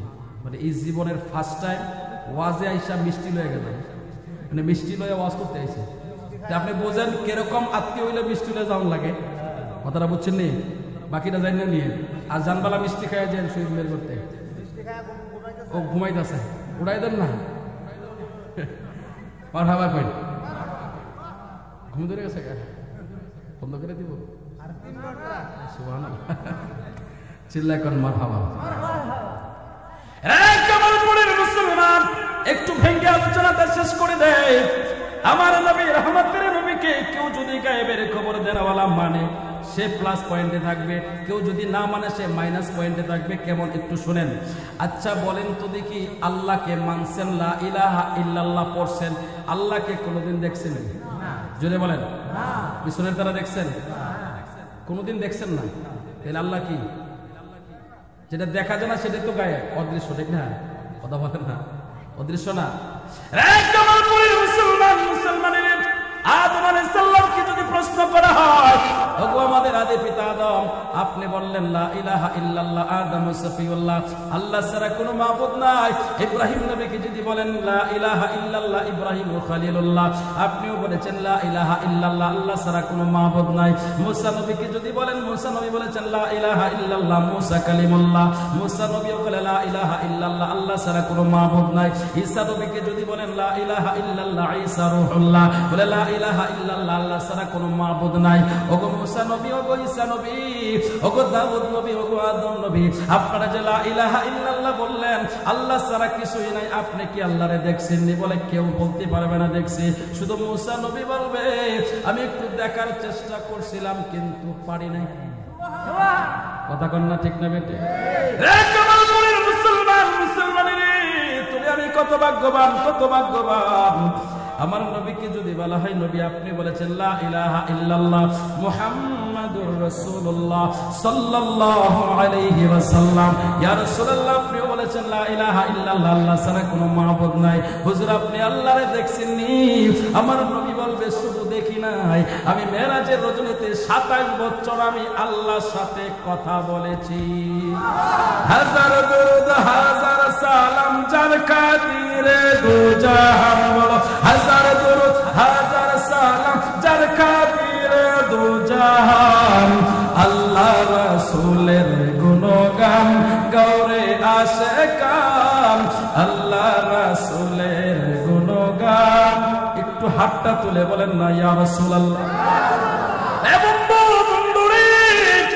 যদি আপনি নবীর গায়বের সংবাদদাতা না মানেন তাহলে আল্লাহ যে এক আল্লাহ ছাড়া কোনো মাবুদ নাই এটা আপনি বলতে পারবেন না বলার মধ্যে আপনার সন্দেহ থাকবে যেহেতু নবীও দেখে নাই তার মানে সন্দেহ থেকে যায় আল্লাহ ছাড়া আরেকটা আল্লাহ থাকতেও পারে নাউজুবিল্লাহ আরো জোরে বলেন মাআযাল্লাহ এটা আমি শুধু বোঝানোর জন্য বললাম আর যদি নবীর গায়েবের সংবাদদাতা মানেন অদৃশ্যের সংবাদদাতা মানেন এটা পরিষ্কার হয় আল্লাহ ছাড়া কোনো মাবুদ নাই নবীর যদি অদৃশ্যের সংবাদদাতা মানেন জান্নাত আছে এটা পরিষ্কার হয় জাহান্নাম আছে পরিষ্কার হয় আর যদি না মানেন আপনি মাইনাস পয়েন্টে থাকবেন যদি মানেন আপনি প্লাস পয়েন্টে থাকবেন এই জন্য আহলে সুন্নাত ওয়াল জামাতের আলেমেরা আপনাদেরকে বারবার বোঝানোর চেষ্টা করে এই জন্য বোঝানোর চেষ্টা করে কারণ নবীর শান আপনি যদি না বুঝেন নবীকে যদি না চিনেন নবীকে সর্বগুণে মানার নাম হইল ঈমান কথা বলেন ঠিক কি না ইলমে গায়েব হাজার নামের নূর নবীজির শান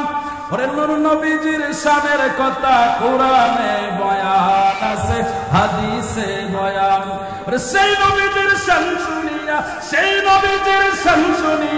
ইমাম তাজারাই কো নজদি বালানা সুন্নি হইয়া থাইকো নজদি বালানা সুন্নি হইয়া থাইকো কোরআনের কথাগুলো হাদিসের কথাগুলো এই কোরআনের হাদিসের কথাগুলো মাইনা চইল নজদি বালানা সুন্নি হইয়া থাইকো নজদি বালানা সুন্নি হইয়া নামাজ রোজা ইমাম তাজা করি ভাই সকলে ওরে ওলি আব্দুল গাউস কুতুব সবাই নামাজ পড়ে বাবা সবাই নামাজ পড়ে ওরে জান্নাতের চাবি নামাজ নবীর প্রেমে পড়িরো নজদি বালাহানা সুন্নি হইয়া থাইকো নজদি বালাহানা সুন্নি হইয়া থাইকো কথা বলেন ঠিক কিনা আরে যদি বলেন ঠিক কিনা তাহলে তাহলে কে? যারা আমার নবীর শানকে গোপন করে, যারা আমার নবীর শানের চাদর ধরে টান দেয়, যারা আমার নবীর ইজ্জত কমাইতে চায়, যারা আমার নবীর শানকে খাটো করে দেখে, যারা আমার নবীর অসম্মানজনক বাক্য সূচন করে কথা বলে, আমরা বলবো তারা ভালো না, তারা হলো জাহান্নামের ইট। কথা বলেন ঠিক কিনা? আমরা নবীর পক্ষে থাকতে চাই কি চাই না?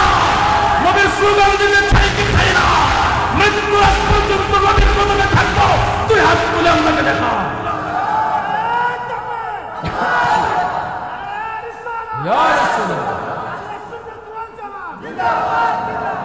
আল্লাহ কবুল করো, কামিন বলেন।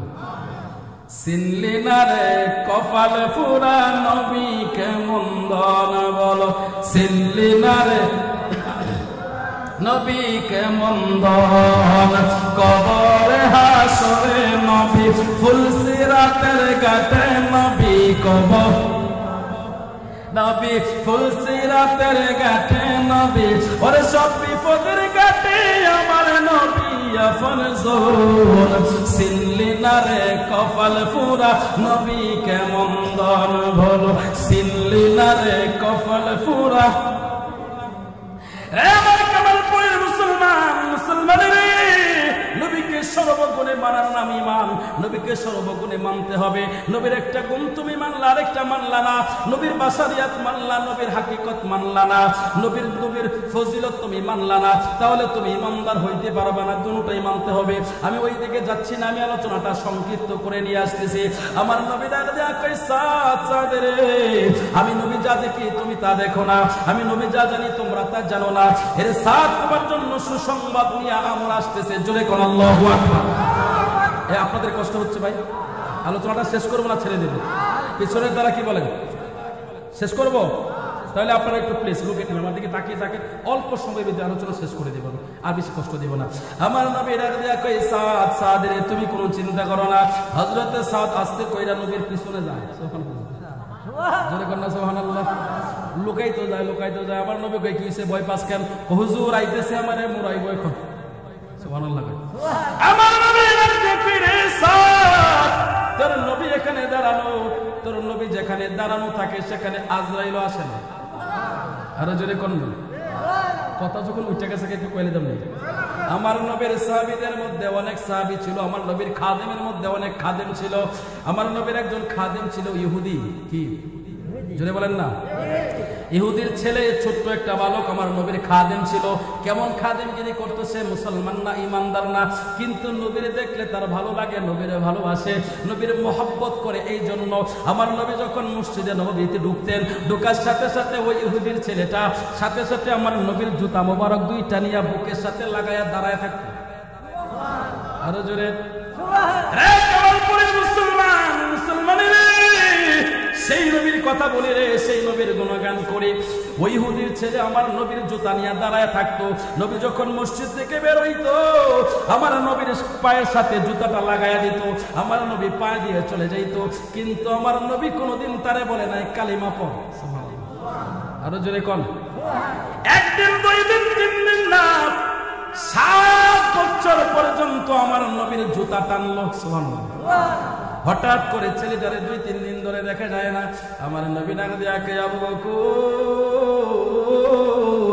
রে, আবু বকর। যে ছেলেটা আমার জুতা টানতো, জুতা নিয়ে বাহিরে দাঁড়ায় থাকতো, ছেলেটা কোথায় দেখি না কেন? হযরত আবু বকর কই, ইয়া রাসূলুল্লাহ, ওই ছেলেটা অসুস্থ হয়ে গেছে গো নবী। আমার নবী কই, চলো হুজরাতে যাব না। কই যাবেন হুজুর? আপনি কোথায় যাবেন? আমার নবী ডাক দেখে আবু বকর, চলো আমি তার বাড়িতে যাব। আরে জোরে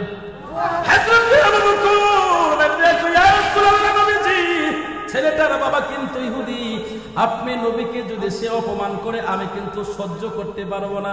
আমার নবী না দেখে আবু বকর, আমি কইছি চলতে চলো। সাহাবীদের আদব হইল, আমার নবী যখন একটা কথারে 2 বার বলতো, সাহাবীরা স্টপ হয়ে যাইতো, কারণ সাহাবীরা নবীরে চিনে।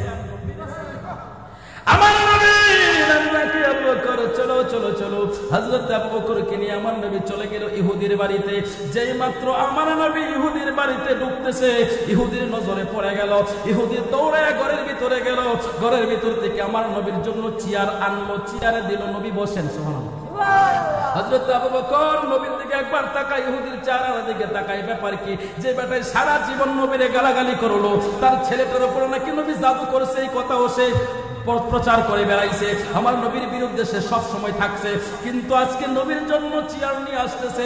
আমার নবী মুচকি মুচকি হেসে ডাকা দিয়া কে আবু বকর, আল্লাহ কোরআনে আয়াত দিয়েছে, ওয়ামা আরসালনাকা ইল্লা রাহমাতাল লিল আলামিন।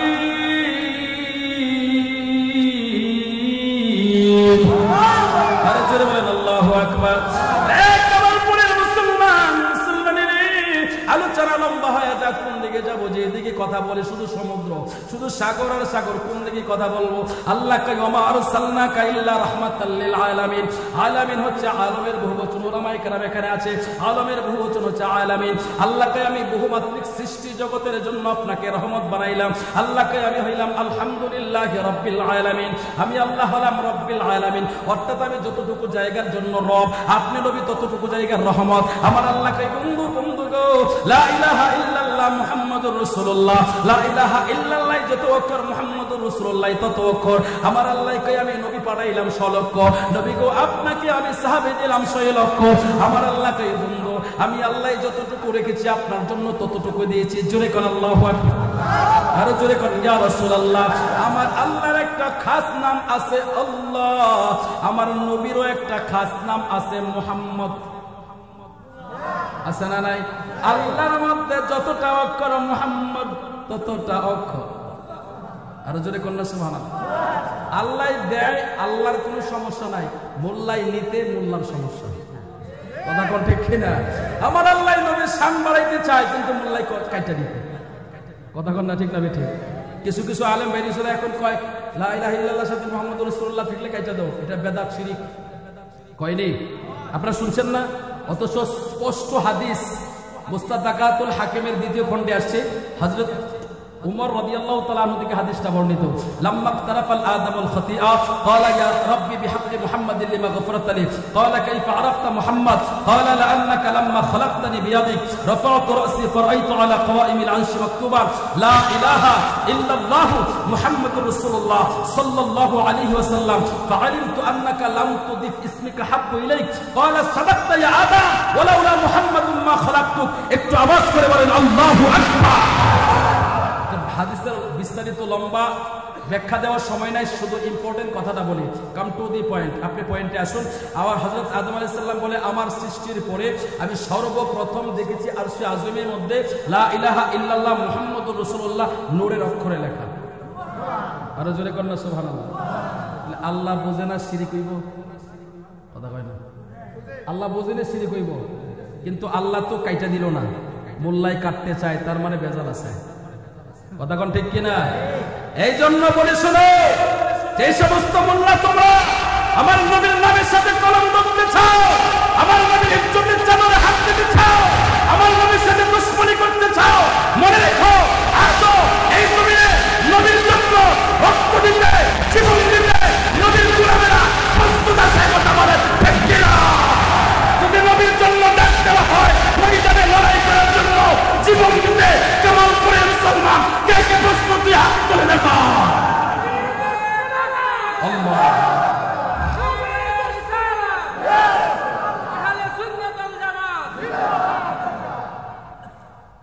তাহলে হাদিস আছে না নাই? মোল্লাই কই কেটে দাও, নাউজুবিল্লাহ বলেন। আল্লাহটা মানবেন না মোল্লারটা মানবেন? আল্লাহটা মানলে আপনি জান্নাতি, মোল্লারটা মানলে জাহান্নামী। কথা কোন ঠিক কিনা? মুসলমান, আলোচনা লম্বা হয়ে যায়, কোন দিকে যাবো আমি শর্ট করে নিয়ে আসতেছি। আমার নবী যখন তার বাড়িতে ঢুকলো, ঢুকার সাথে সাথে চেয়ার নিয়ে আসলো। আমার নবী ডাক দিয়ে আবু বকর, তোমার নবী হলো রহমত। সুবহানাল্লাহ, আরো জোরে কোন সুবহানাল্লাহ। আমার নবী ইহুদিকে ডাক দিয়ে আমি এখানে বসবো না, চেয়ারে বসবো না। ইহুদি কই ইয়া রাসূলুল্লাহ কোন জায়গায় বসবেন? কই তোমার ছেলে কোথায় আছে? কই হুজুর ঘরের ভিতরে অসুস্থ শুয়ে আছে। আমার নবী সোজা ঘরের ভিতরে ঢুকে গেল। দুইকা ওই ইহুদির ছেলে যে বিছানার মধ্যে শোয়া, সেই বিছানার মধ্যে যাই আমার নবী বইসা গেছে। মুসলমান, মুসলমানের এখানে আলোচনা টার্নিং পয়েন্ট আছে, এখানে আলোচনাটা আমি শেষ করে দেব। এই কথাটা যদি বুঝো তোমার ইমান তাজা হয়ে যায়। এবারে কামালপুরের যুবক, এরে কামালপুরের মুসলমান, কথাটা ভালো করে কান খুলে শুনে নাও, ভালো করে শোনো। আমার নবী যাইয়া ইহুদির ছেলের বিছানার মধ্যে বসে গেল। বিছানার মধ্যে বসে আমার নবী তার কপালে হাত দিল।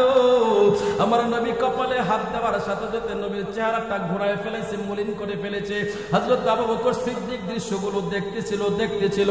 আমার নবী আবার হঠাৎ করে তারা ডাইকা বলতেছে, তাড়াতাড়ি কালেমা পড়, তাড়াতাড়ি কালেমা পড়। হযরত আবু বকর সিদ্দিক কয়, ইয়া রাসূলুল্লাহ, 7 বছর পর্যন্ত আপনার জুতা টানলো, কোনোদিন কালেমা পড়ার কথা বললেন না, আজকে তারে কালেমা পড়ার কথা কেন বলতেছেন? হযরত আবু বকর সিদ্দিক নবীর দিকে তাকায়, একবার ছেলেটার দিকে তাকায়। এর ছেলেটার ভাগ্য কত ভালো রে, আমার নবী তার কপালে হাত দিছে রে। জোরে কোন আল্লাহু আকবার।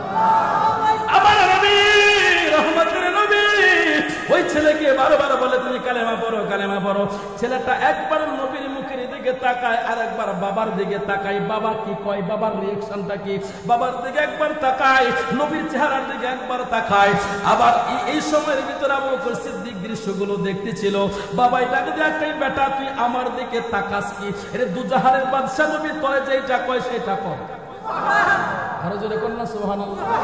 রে কামালপুরের মুসলমান, অন্তরের পরিবর্তনকারী হইল আমার আল্লাহ, অন্তরের পরিবর্তনকারী আমার আল্লাহ। কারণ আমার আল্লাহ ভালো কইরাই জানে পৃথিবীর সমস্ত মানুষ, সবকিছু, সমস্ত নবী, সমস্ত নবীর সমস্ত সাহাবী, সমস্ত নবীর সমস্ত গাও, সমস্ত কুতুব, সমস্ত পীর পয়গম্বর সকলে চায় আমার আল্লাহরে খুশি করতে।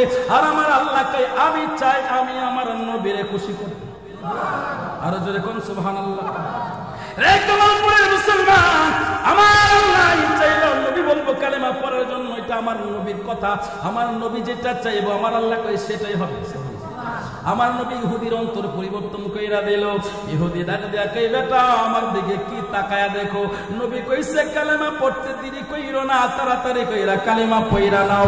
এবার ছেলেটার সাথে সাথে পড়ে নিল, লা ইলাহা ইল্লাল্লাহু মুহাম্মাদুর রাসূলুল্লাহ সাল্লাল্লাহু আলাইহি ওয়াসাল্লাম। সাথে সাথে আমার নবী ঘর থেকে বের হয়ে গেল।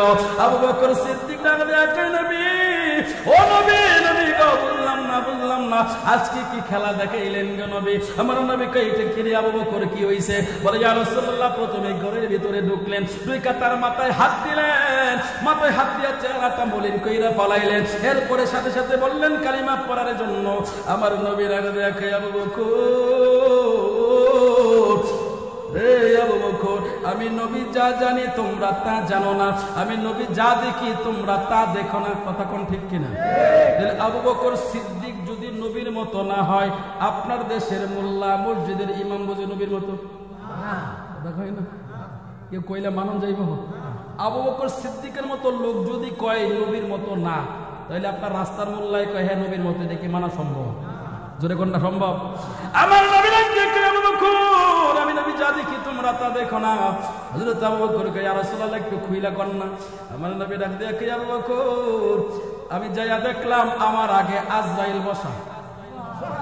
আরে জোরে, আবু বকর, তার সময় শেষ হয়ে আসছে, পড়ে গেল তার সময়, এখনই তার মৃত্যু হয়ে যাবে, সে ইন্তেকাল করবে। রে আবু বকর, আবু বকর রে, আমি দেখলাম তার ইন্তেকালের জন্য আজরাইল অপেক্ষা করতেছে। আমি যাইয়া চেহারাটা এই জন্য মলিন করে ফেললাম। 7 বছর যে ছেলেটা আমার জুতা টানলো, সে জাহান্নামী হইয়া কবরে যাইব, এটা আমি নবী মানতে পারি না। রে আবু বকর, সাথে সাথে আমার আল্লাহ জিবরাইল পাঠায় দিয়েছে। কলবে আল্লাহর হুকুম হইলে আর সে আদিন খবর পাই, সিঙ্গারি জিবরাইল বসে অগ্নিবাণী মুখে লয়। জিবরাইল শূন্যতে উড়ে চলে যায় রাসূলের দ্বারে, জিবরাইল শূন্যতে উড়ে চলে যায় রাসূলের দ্বারে। আমার দয়াল নবী খবর পায়া বিলাই রহমতের বাণী, ধেনেতে দিদার করে রেখে জন পায়াছে মানি, ধেনেতে দিদার করে চলে গেল। বেশি কইলে আবার কালকে চাষটুলে বসে বসে কইব, হাসান বিল্লার একটা আনছে ভৈরব দিয়ে দেখালি গান গাইছে, বাটফা বন্ড কইব, কইব না? আমি যে এত কথা কইলাম, কোরআনের কথা কইলাম, হাদিসের কথা কইলাম, একটা হাদিসের কথা কইতো না, কোরআনের কথা কইতো না, আমি যে একটা শান গাইছি না, ওইটা নিয়ে সমালোচনা করবো। কথা কোন ঠিক কিনা? আসুন একটু সামনে একেবারে। আমার নবী আমি নবী চাইলাম সে জান্নাতি হইয়া কবরে যাক, সাথে সাথে আমার আল্লাহ জিব্রাইলকে পাঠাইয়া দিছে, রে জিব্রাইল তাড়াতাড়ি করে যাও আজরাইলকে বলো বেক করতে, যতক্ষণ আমার নবী না বলবে ততক্ষণ তার জান কবজ হবে না। আরে জোরে কন্যা সুবহানাল্লাহ। মুসলমান কেন নবী নবী করি বুঝতে পারছেন?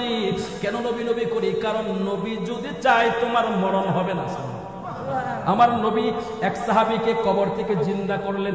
এটা হাদিসের কথা, আমি গল্প বলতেছি না। আমার নবী সাহাবীকে কবর থেকে জিন্দা করলেন। জিন্দা করার পরে তার মাকে বললেন, তুমি চাইলে তোমার সন্তানকে আমি বেক করে তোমার ঘরে পাঠাই দিব। আমার নবী রহমতের নবী বলে, আবু বকর আমি চাইলাম নবী, এই জন্য আজরাইলকে আল্লাহ বলল যতক্ষণ নবী না বলবে ততক্ষণ ঘরের ভিতরে ঢুকতে পারবে না। জোরে কোন আল্লাহু আকবার।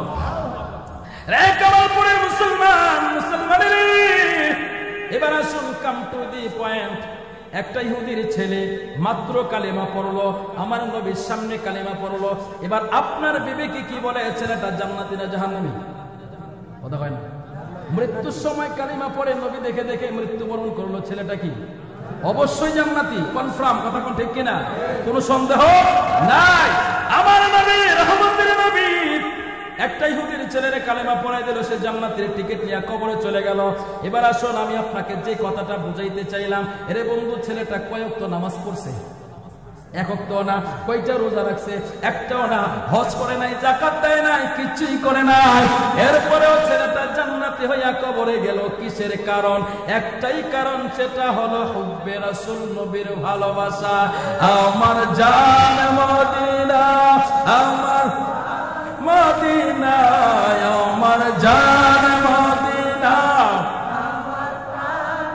দিনা ভুলে যেতে চাইলে ভোলা যায় না, মদিনা ভুলে যেতে চাইলে ভোলা যায় না। আমার জান মদিনা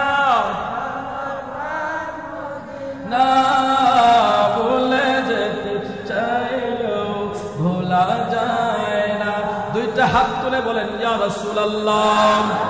আর কোন পয়েন্টের দিকে যাব না, সোজা আলোচনাটার দিকে শেষ করে দেই। রে বন্ধু, আমার নবী সাদ সালামীকে ডাক দিয়া কই, সাদ রে, রে সাদ তোমাকে আমার মারার জন্য আসে নাই। বলে ইয়া রাসূলুল্লাহ কিসের জন্য আসতেছে? কই সাদ রে, তোমার বিবাহের প্রস্তাব নিয়ে আসতেছে। সাদ সালামী রাদিয়াল্লাহু তাআলা আনহু নীরব হয়ে দাঁড়ায় রইল। হযরত আমর আয়েশা ডাক দিয়া কই, নবী গো, ও নবী, আপনি যে পাত্র পাঠাইছেন, ইয়া রাসূলুল্লাহ আমার আগে আমার মেয়ে তো পাত্র সিলেক্ট করে ফেলেছে। আমার নবী ডাক দিয়া কই, তোমার মেয়ে কি ছেলেটাকে দেখছে নে? এবার আমার ডাক দিয়া কই, ইয়া রাসূলুল্লাহ দেখে নাই। তাহলে মেয়েটা না দেখে কি করে রাজি হয়ে গেল? কই তার একটাই দেখা, তার দেখাটা হলো রহমতের নবী পাত্র সিলেক্ট করছে। মুসলমান কেন নবী নবী করি? কেন নবীর গুণগান গাই? কেন নবীর গুণগান গাই? কেন নবী নবী করি? আসুন আলোচনা শেষের দিকে চলে যায়। আমার নবীর আর দেখাই, রে সাদ আর দেরি কইরো না, তোমার বিবাহ ফিক্সড হয়ে গেল, দিন ধার্য করা হয়ে গেল, বিবাহের দিন ধার্য হয়ে গেল। এবার আমার নবীর আর দেখাই, সাদ রে সাদ, এখন তোমার বিবাহের জন্য মহারানা লাগবে। সাদ ডাক দিয়া কই, ইয়া রাসূলুল্লাহ আমার পকেটে কিচ্ছু নাই। আরো জোরে কই না, ইয়া রাসূলুল্লাহ আমার কাছে কিছু নাই, আমার কাছে একটা জিনিস আছে। বলে কি আছে? কই আমার কাছে আল্লাহ এবং নবী আছে। আরো জোরে কই না সুবহানাল্লাহ। আমার নবী মসজিদে নববীর ভিতরে ঢুকে সাহাবীদেরকে বললেন, সাহাবীরা কে পারবা আমরের মহারানা দেওয়ার জন্য টাকা দিতে? কে পারবা? একজন একজন করে দিতে 400 দিরহাম। আরো জোরে, ওই জমানায় 400 দিরহাম কিন্তু অনেক টাকা। 400 দিরহাম হয়ে গেছে। আমার নবী তার হাতে টাকাগুলো দিছে, দিয়া ডাক দিয়া কই, যাও তোমার বিবির জন্য তুমি বাজার সদাই করে নিয়ে আসো। জোরে জোরে। মুসলমান অল্প সময়ের ভিতরে আলোচনা শেষ করে দিচ্ছি। আমার নবী সাদ সালামীকে পাঠায় দিল, যাও বিবাহের দিন ধার্য হয়ে গেল। বিবাহের তারিখ ফিক্সড হয়ে গেল, সময় মতো বিবাহ হয়ে যাবে। সাদকে বাজারে চলে গেল। হযরত সাদ সালামী রাদিয়াল্লাহু তাআলা বাজারে যখন চলে গেলেন, চলে যাওয়ার পর তিনি যখন বিবাহের জন্য শাড়ি কিনলেন, গহনা কিনলেন, যা যা কিছু কিনা ফেলাইলেন, এমন সময় তিনি শুনতে পাইলেন কে জানি দেখে বলতেছে হাইয়া আলাল জিহাদ, হাইয়া আলাল জিহাদ, জিহাদের ডাক দেওয়া হয়েছে। হযরত সাদ সালামী ওই খবর জানাওয়ালা ব্যক্তিকে ডাক দিয়া কই ভাই কি হইছে, কার ডাক দিচ্ছ? বলে শুনো নাই, তুমি শুনো নাই, রাহমাতাল লিল আলামিন যুদ্ধের ময়দানে চলে গেছে, জিহাদের ডাক দিছে। হযরত সাদ সালামী ডাক দিয়া কই কি বলো, আমার নবী যুদ্ধের ময়দানে গেছে? বলে হ্যাঁ, যুদ্ধের ময়দানে গেছে। হযরত সাদ সালামী রাদিয়াল্লাহু তাআলা আনহু বিবাহের সমস্ত সামগ্রী নিয়া ওই দোকানদারের কাছে যায় অনুনয় বিনয় করে বলতেছে ভাই এই বিবাহের সরঞ্জামগুলো রেখে দাও। বলে কি হইছে? বলে এইগুলো রেখে দাও, রেখে আমার টাকাটা ব্যাক করে দিয়ে দাও। এবার টাকাটা ব্যাক করে নিয়া হযরত সাদ সালামী রাদিয়াল্লাহু তাআলা আনহু বাজার থেকে একটা তলোয়ার কিনলেন, একটা বল্লম কিনলেন, একটা ঢাল কিনলেন।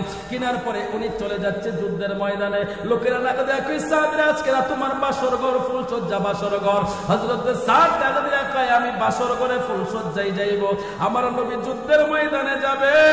এরে আমি এমন বাসর চাই না রে, চাই না। আমি তো বিবাহ করছি নবীর সাথে জান্নাতে থাকার জন্য, নবীর সুন্নতকে ভালোবেসে।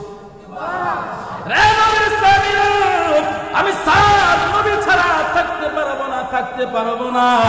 আমি ফুলসজ্জায় বাসর করে যেতে পারবো না। আমার নবী কোথায় আছে সেই দিকে দৌড় দিল। হযরত সাদ সালামী রাদিয়াল্লাহু তাআলা আনহু এবার যুদ্ধের ময়দানে চলে গেল। যুদ্ধের ময়দানে চলে যাওয়ার পর যুদ্ধ শুরু হয়ে গেল। বীরের মতো তিনি যখন মোকাবেলা করতে লাগলেন, যুদ্ধ করতে লাগলেন, যুদ্ধ করতে করতে এক পর্যায়ে হযরত সাদ সালামী রাদিয়াল্লাহু তাআলা আনহু শহীদ হয়ে গেলেন। হযরত সাদ যখন শহীদ হয়ে গেল, যুদ্ধের মধ্যে মুসলমানদের বিজয় হয়ে গেল। আমার নবী সমস্ত সাহাবীদেরকে বললেন, হে সাহাবীরা, যারা শহীদ হয়েছে তাদের লাশগুলোকে একত্রিত করো। সমস্ত সাহাবীদের লাশগুলো যখন শহীদের লাশগুলো একত্রিত করলো, একত্রিত করার পরে হঠাৎ করে আমার নবীর নজরে পড়ে গেল হযরত সাদ। আরো জোরে বলেন না সুবহানাল্লাহ। আমার নবী রাহমাতের নবী সাহাবীদেরকে ডাক দিয়া কইরে, সাহাবী এটা তো আমার সাদের মতো দেখা যায়। সাহাবীরা কই ইয়া রাসূলুল্লাহ, সাদের মতো দেখা যায় না, এটাই হলো আপনার সাদ। এই কামালপুরের মুসলমান রে, আমার নবী সহ্য করতে পারলেন না, দৌড়ায় গেলেন সাদের লাশের পাশে যাই। আমার নবী হযরতে সাদের মাথাটা আমার নবীর কোলের মধ্যে উঠাইয়া নিল। আরে কেমন ভাগ্য রে সাদের, কেমন ভাগ্য! মরার পরেও, ইন্তেকালের পরেও, শহীদের হওয়ার পরেও আমার নবী তার মাথাটা নবীর কোলের মধ্যে নেই। কত বড় ভাগ্য সাদ! আমার নবী সাদের মুখের মধ্যে হাত দেয় আর নবীর নূরের চেহারা দিয়া টপ টপ করে পানিগুলো পড়তেছে। ও মায়া নবী গো, তুমি প্রেম শিখায়া কোথায় লুকাইলা বলো। ও মায়া গো, তুমি প্রেম শিখায়া লুকাইলা, আমি কেমনে যাব তোমার কাছে নবী, কেমনে কাছে নবী স্বপ্নিসি, বলো না তুমি প্রেম শিখায়া কোথায় লুকাইলা। ও মায়া নবী গো, তুমি প্রেম শিখায়া কোথায় লুকাইলা। দুইটা হাত তুলে নবীর মোহাব্বতে বলেন না ইয়া রাসূলুল্লাহ। রে কামালপুরের যুবক ভাই, রে কামালপুরের মুসলমান, ওই যুবক সাদ সালামীর ভাগ্য কত ভালো! আমার নবী সাদের মাথাটা নবীর কোলের মধ্যে নিয়ে আমার নবী তার মুখের বালিগুলো সরাইতেছে। আমার নবী তার মাথার চুলগুলো হাতায়া দিচ্ছে। আমার নবী তার মাথার চুলের বালিগুলো সরাচ্ছে। সাহাবায়ে কেরাম চারিদিক দিয়ে গ্রাউ করে আমার নবীর দৃশ্যগুলো দেখতেছিল। সাহাবীরা ডাক দিয়ে কই, নবী গো, ও নবী, এমন ভাবে তো কোনোদিন কান্না করতে দেখি নাই। আমার নবী ডাক দিয়ে কই, সাহাবীরা রে, তোরা জানোস না এই সাদের দুনিয়ায় বাবা মা বেঁচে নাই রে সাদ। এই সাদ দুনিয়ায় অসহায়। এই সাদ বাবার কষ্ট নিয়ে আমি নবীর কাছে আসছি। আমি নবীর বুকে মাথা রাইখে আমি নবী তারে ওয়াদা দিছিলাম তার বিবাহ দিয়া দিব। আমি আজকে তারে বিবাহ দিয়া দিলাম। আজকে তার ফুল সজ্জায় বাসর ঘরে যাওয়ার কথা ছিল, কিন্তু 7 বাসর ঘরে যায় নাই। আমি নবীর জন্য রক্ত দিতে ময়দানে চলে আসছি। আর জোরে বলেন আল্লাহু আকবার। ভালোবাসার জায়গা মদিনা, ভালো লাগার জায়গা মদিনা, বলো না ভালোবাসার জায়গা মদিনা, ভালো লাগার জায়গা মদিনা। এত সুন্দর জায়গা কোথাও দেখি না, এত সুন্দর জায়গা কোথাও দেখি না। সাজিয়েছে আল্লাহ রাব্বানা, ভালোবাসার জায়গা মদিনা, বলো না ভালোবাসার জায়গা মদিনা, ভালো লাগার জায়গা মদিনা। রে কামালপুরের মুসলমান, নবীর মোহাব্বতে নবীর রওজা শরীফটা চোখে ভাসায়া ডাক দিয়ে বলো, ইয়া রাসূলুল্লাহ। রে কামালপুরের মুসলমান, মুসলমানেরা, ওই নবীর কথা শুনি না যার অন্তর নরম হয়েছে, চোখে পানি আসছে, ওই পানি বৃথা যাবে না, যাবে না, যাবে না রে। আমার নবী যখন সাদের লাশটারে কোলে নিয়া আমার নবী নিজের হাতে তার মুখের দাড়ির বালিগুলো সরাচ্ছিল, তার মুখের দাঁতে চুলের ময়লাগুলো সরাচ্ছিল। সাহাবায়ে কেরাম তাকায় রয়েছে। হঠাৎ কইরা আমার নবী মুখটারে আড়াল করে নিল। জোরে কোন আল্লাহু আকবার। আমার নবী রহমতের নবী চেহারাটারে আড়াল করে নিল। সাহাবীরা কয়, ইয়া রাসূলুল্লাহ, আপনি সারপ্রাইজের উপরে সারপ্রাইজ দিচ্ছেন। ইয়া রাসূলুল্লাহ, বুঝলাম না। সাদের লাশটারে আপনার কোলে উঠাইলেন, আবার চেহারাটা ঘোরায়া ফেলাইলেন। আমার নবী না কই, রে সাহাবীরা, পরে বলবো শুনো। আমার নবীরা কই, আগে সাদকে তোমরা গোসল দাও। সুবহানাল্লাহ। আরো জোরে।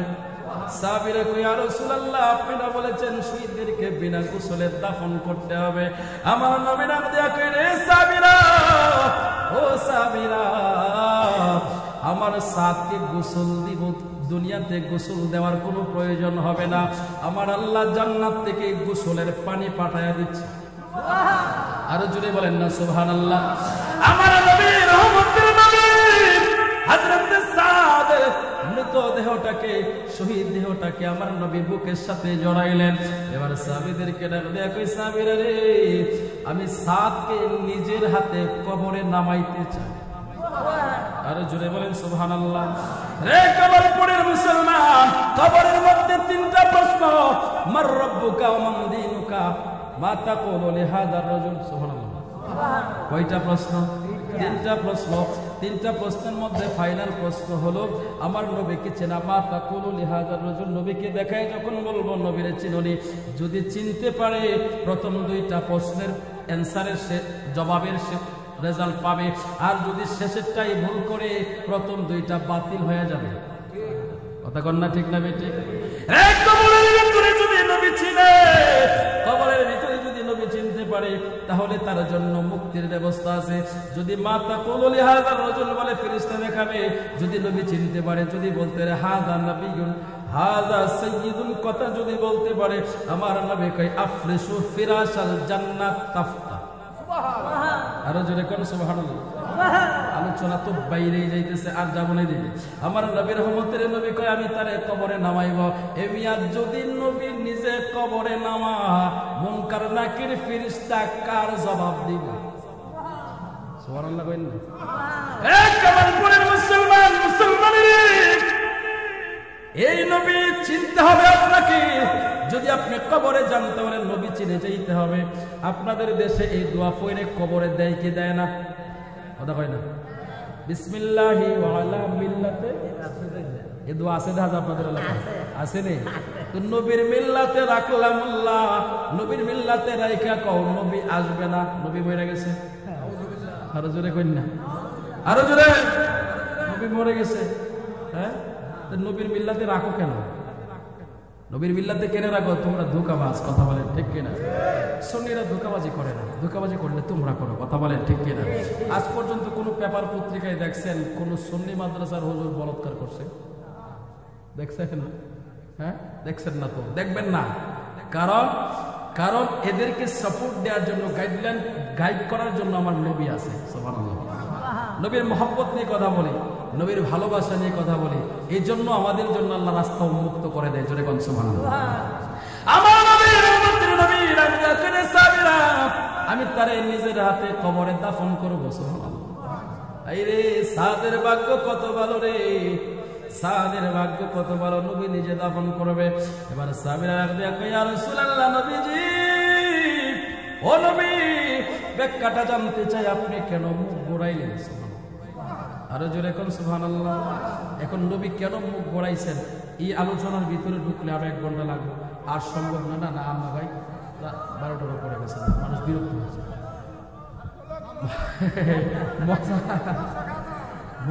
মজা কম খাইলে ভালো, বেশি খাইলে সমস্যা আছে, কথা বুঝতে পারছেন? মানুষ না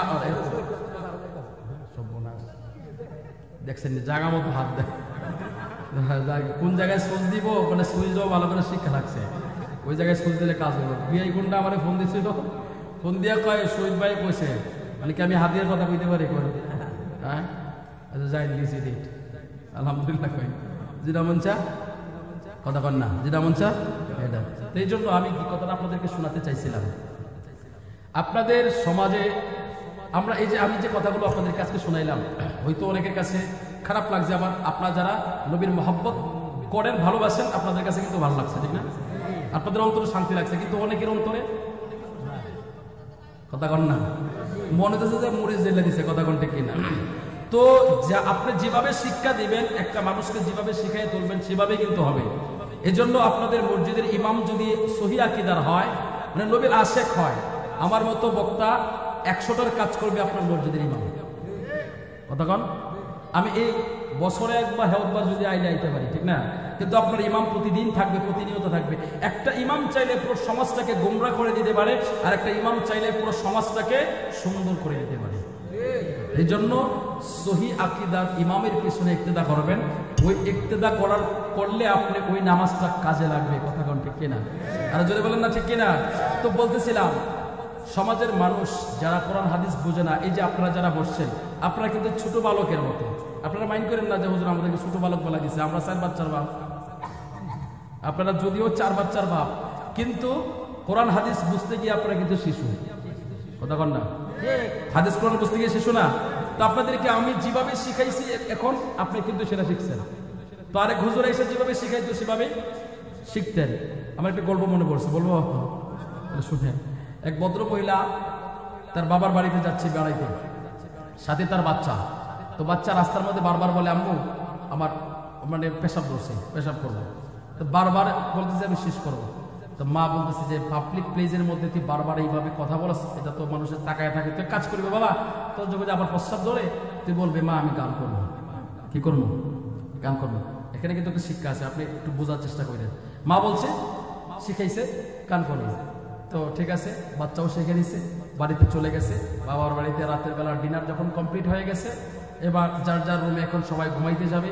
নাতি বাইনা করছে আজকে নানার সাথে থাকবে। কার সাথে? জিদ ধরছে আজকে নানার সাথেই থাকবে। তো মা বলতেছে, বাবা তুমি জানো না যে কত দুষ্ট, তোমার সাথে রাইখো না, ও তোমার খুব জ্বালাইবে। তো নানা বলতেছে, আরে মা একটা রাইতের ব্যাপারে তো জ্বালাইলে আর কিন্তু জ্বালাইবো, যা তুই যা, আমার লোকেই থাক। তো নানার সাথে সুন্দর করে আরাম করে ঘুম পড়াইছে, পুষমায়া শীতের রাত, সুন্দর করে বিদেশি কম্বলটা গায়ে দিয়ে নানা নাতিন শুইছে। রাতের 2টা 3টা যখন বাজছে, নাতিন ঠিক মতো প্রস্রাব চাচ্ছে। চাপার পরে নানা দেখো, নানা নানা নানা উড়ো, বলে কি হয়েছে? বলে আমি গান করবো। নানা খেয়ে বেড়া কি কষ্ট, রাতের 3টা বাজে তো গান শুনবো কেনা? এই ঘুমা, সকালবেলা গান শোনাইছে। ধমক দিয়ে আবার হাদিসে শোয়। আচ্ছা বলেন তো দেখি, প্রস্রাব চাপছে আর কি ঘুম ধরে, একটু করে আবার ডাকে, না না ও না না না না উঠো না, বলে কি হয়েছে, বলে গান করবো। আচ্ছা মুশকিল তো, এই রাইতের বেলা তোর গান শুনবো কেনা, এই বেড়া তুই ফেরে ফিরে শুরু করছিস, এত যখন তোর গান শোনানোর ইচ্ছা হয়েছে তুই আস্তে আস্তে আমার কানে কানে কর। অনুমতি পাইছে, অসুবিধা আসেনি, সুন্দর করে সেন্ডা খুইল্লা সুদা নানার কান বরাবর ফুসমায়া শীত, হায় হায় বালিশ টালিশ যখন গির্জা উঠছে, নানা তো ফাল বাইরে উঠছে, নাম দাদা তুই কি করলি এটা, বলে কি করছি, গান করছি। গান করবি তুই মুতে দিস, না না তুই তো গান, তোর এই গান শিখাইছে ওই আমার মা শিখাইছে। কারা শিখাইছে? মানে কি ছেলের দোষ না মার দোষ? যদি বলেন ছেলের দোষ না মার দোষ, তো সাধারণ মানুষের দোষ না, দোষ মৌলবীর। কথা বলেন ঠিক কিনা? মৌলবীরা যদি হক কথাটি বলতো, সঠিক কথাটা বলতো, সত্য ইসলাম প্রচার করতো, নবীর কথা বলতো, সাধারণ মানুষ আর বিভ্রান্তিতে পড়তো না। কথা বলেন ঠিক কিনা? এই জন্য সতর্ক থাকতে হবে। কথা বলেন ঠিক কিনা? এই জন্য বলে কামালপুরের মুসলমান যতদিন পৃথিবীতে বেঁচে থাকবো, সত্য ধর্ম নিয়ে বেঁচে থাকবো, সত্যের জন্য ইমামে হুসাইন জীবন দিচ্ছে, কিন্তু ইমামদার নাই। এই জন্য আমরা ইমামে হুসাইন রাদিয়াল্লাহু তাআলা আদর্শে আদর্শিত যদি হয়ে থাকি, আমরা জীবন দিব কিন্তু ইমাম দিব না। কথা বলেন ঠিক কিনা? এই গভীর রজনীতে নবীর কদমে কে কে থাকতে চায়, তুই হাত তুলে আপনাকে দেখা।